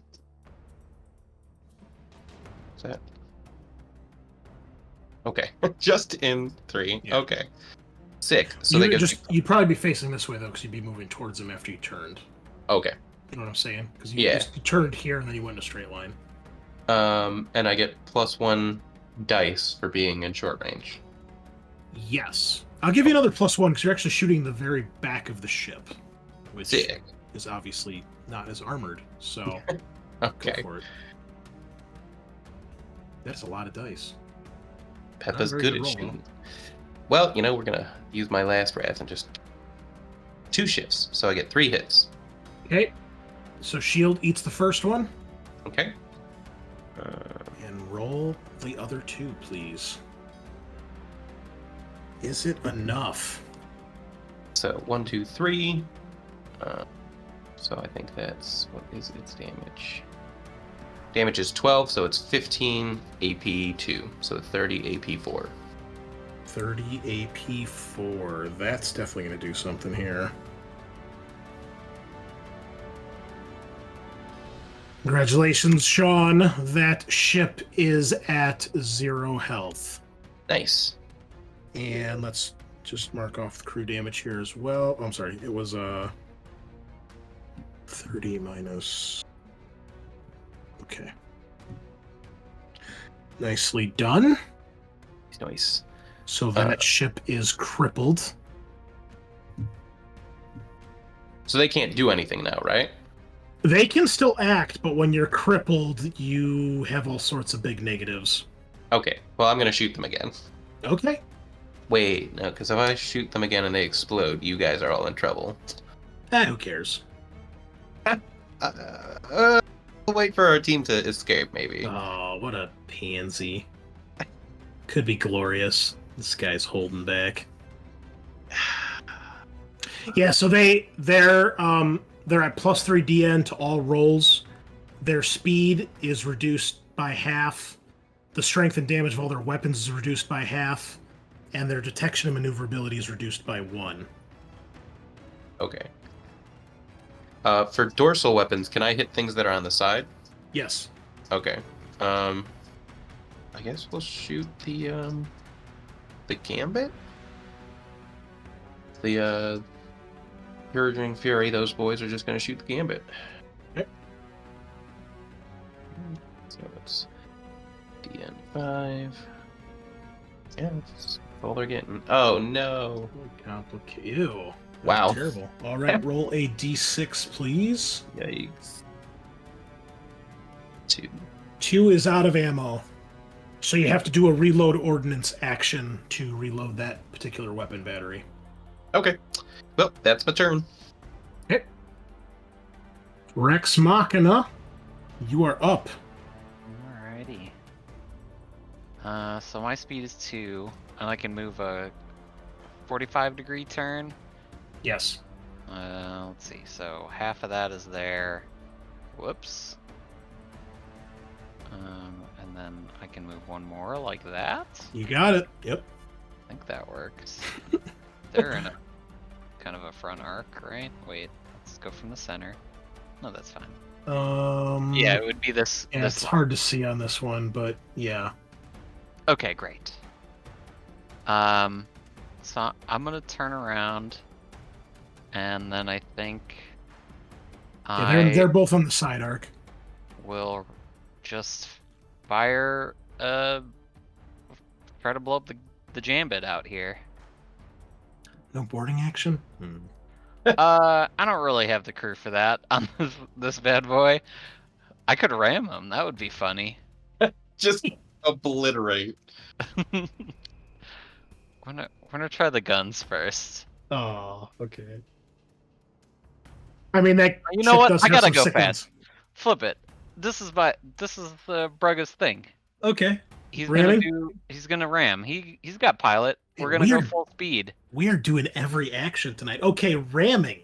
If a ship ends its move with a 1VU of an enemy ship with the bow facing towards the enemy, the helmsman can attempt to ram. If a ram is attempted, all shots fired from the vessel suffer a +2 DN penalty. Make a DN5 pilot plus maneuverability test. If passed, the ramming action is successful, and then you'll do damage. Okay, that's fun. So my maneuverability says it's +2 maneuverability with a DN penalty because of not enough crew. So I think that's +4 DN Yes. for that. Yeah, this ship is normally so shitty it has a negative maneuverability score. Cool. That's fine. But this counts as being going at full speed if I ram them. I mean, yeah, you're going 2. That's full speed for this thing. Cool beans. I'm doing it. The biggest ship is trying to smash into the smallest ship. This is amazing. And so a DN penalty of 4. Was it normally 5? 5, yep. It's only 9. You'll be fine. Here we go. Here we go, Easy. indeed. 8 successes. Eight. Wait, I was gonna ask. Well, I'm gonna rat that. I was gonna say, you still got Wrath left. I do. Holy cow! Hey, now we're talking. My God. 14 successes with shifts. Each shifts. shift will increase damage by +1. And then so the ship that rammed, the ship that is rammed suffers damage equal to the prow armor value of the ramming ship plus its size modifier, ignoring void shields, and each shift increases damage by +1. So you are, you're beyond a cruiser. You'd be something even more. So you would be at, I don't even have it on the chart here. You'd be at +12 damage. And then an additional 2 shifts. So you'd be doing 14 damage plus your armor rating. Which is 20? I don't know. What's the armor rating of your ship?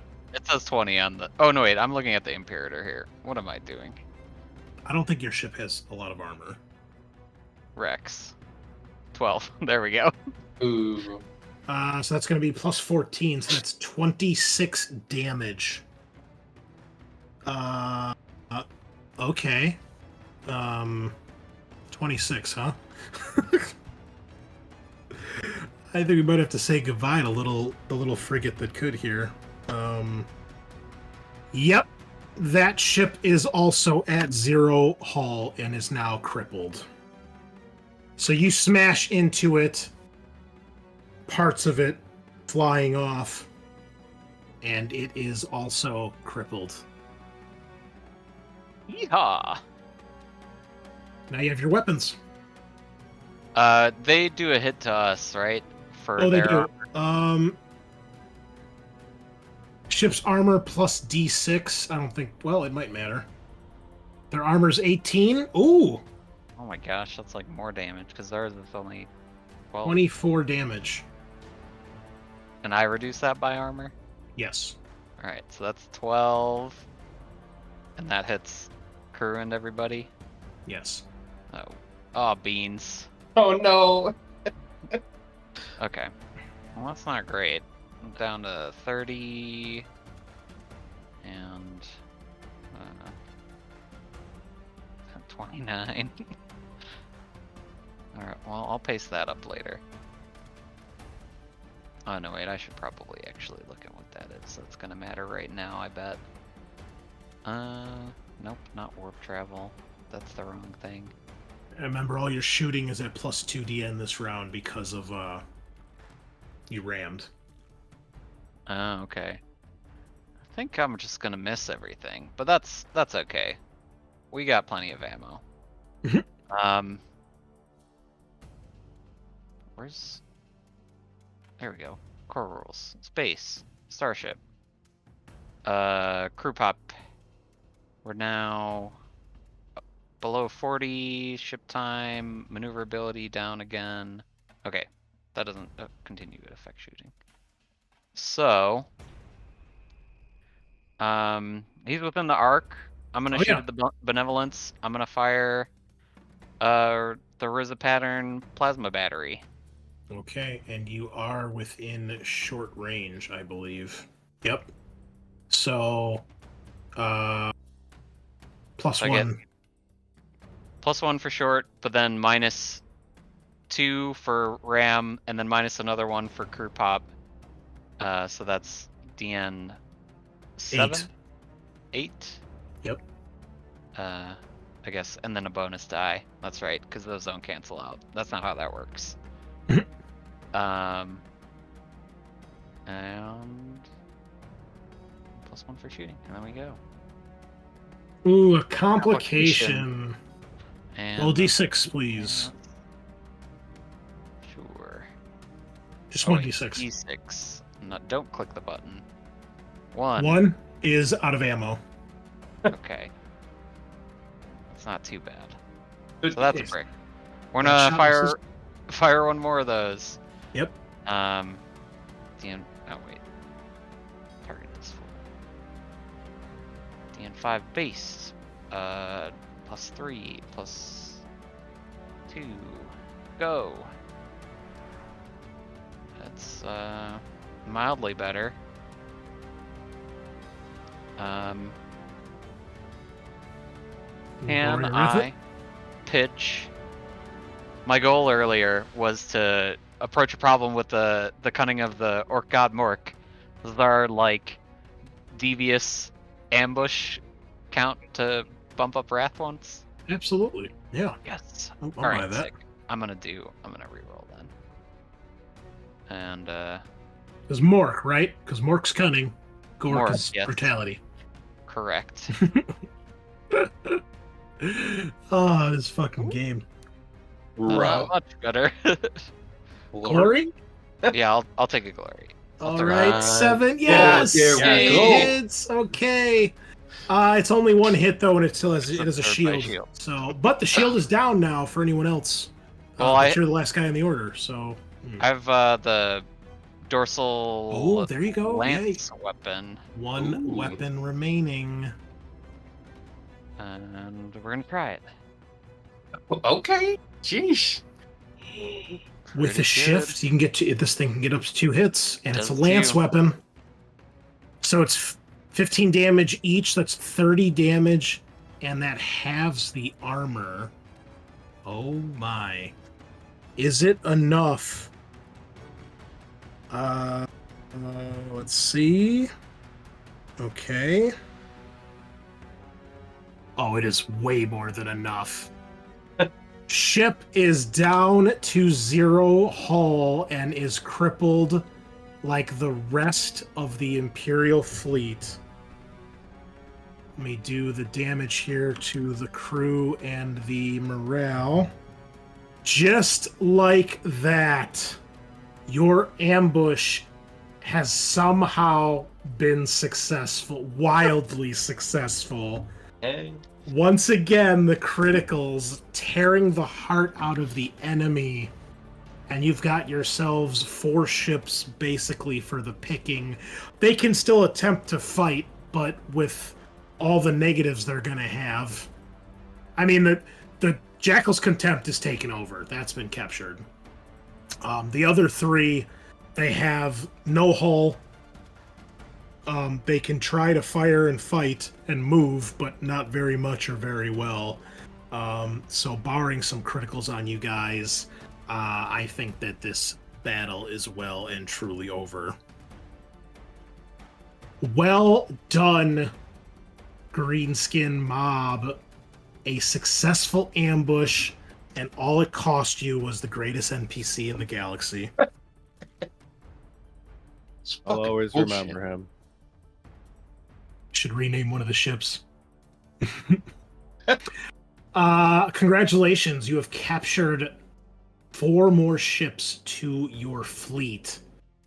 And they are not, their crew and morale are not nearly as fucked up as yours, bar the Jackal's Contempt. So, we are going to give you guys 2 points of influence for such a massive ambush and scoring such a haul here. And as usual, 5 XP to your names.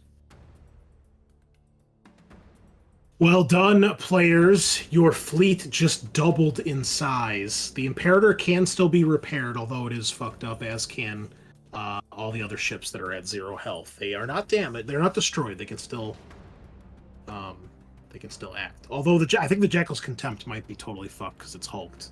Oh, before we end, we need to roll for that real quick. Because all of its weapons and shit got fucked up. So, Eric, since you were the one to annihilate this ship, you're going to roll a d6 for each component to see if they are destroyed, damaged, blah, blah, blah. Okay, so nothing was untouched and the void shield generator is actually destroyed on that vessel. So, and the thrusters are damaged as well from an earlier critical. So it's pretty messed up, but we can rebuild it. We can make it stronger. Wow. Holy fuck. Wow, indeed. Okay, boys, we'll start thinking about what you're going to do next week when we get to decide what to do with this fleet that is in tatters. But you have bested the Imperium once more. Congratulations. Figure out how long it takes to fully repair this stuff. Jeez. I did buff the repair rules a little bit. They do a little bit more now when you repair. They do 2d6 instead of 1. Okay. I realized repairing took a little bit too long. I'll probably have to relook at the ramming rules here too. But that's why we play, right? Figure this shit out. So, okay, well, we're past our time here, folks, so we're going to call it at that. And, well, that was some fun sneakiness. I enjoyed that. That was a good session. So we're nearing the end here. So thanks again, ladies and gentlemen, for joining us. We will see you next time as the Orc fleet prepares for whatever they're going to do. And we'll see you same time, same place. Nighty night.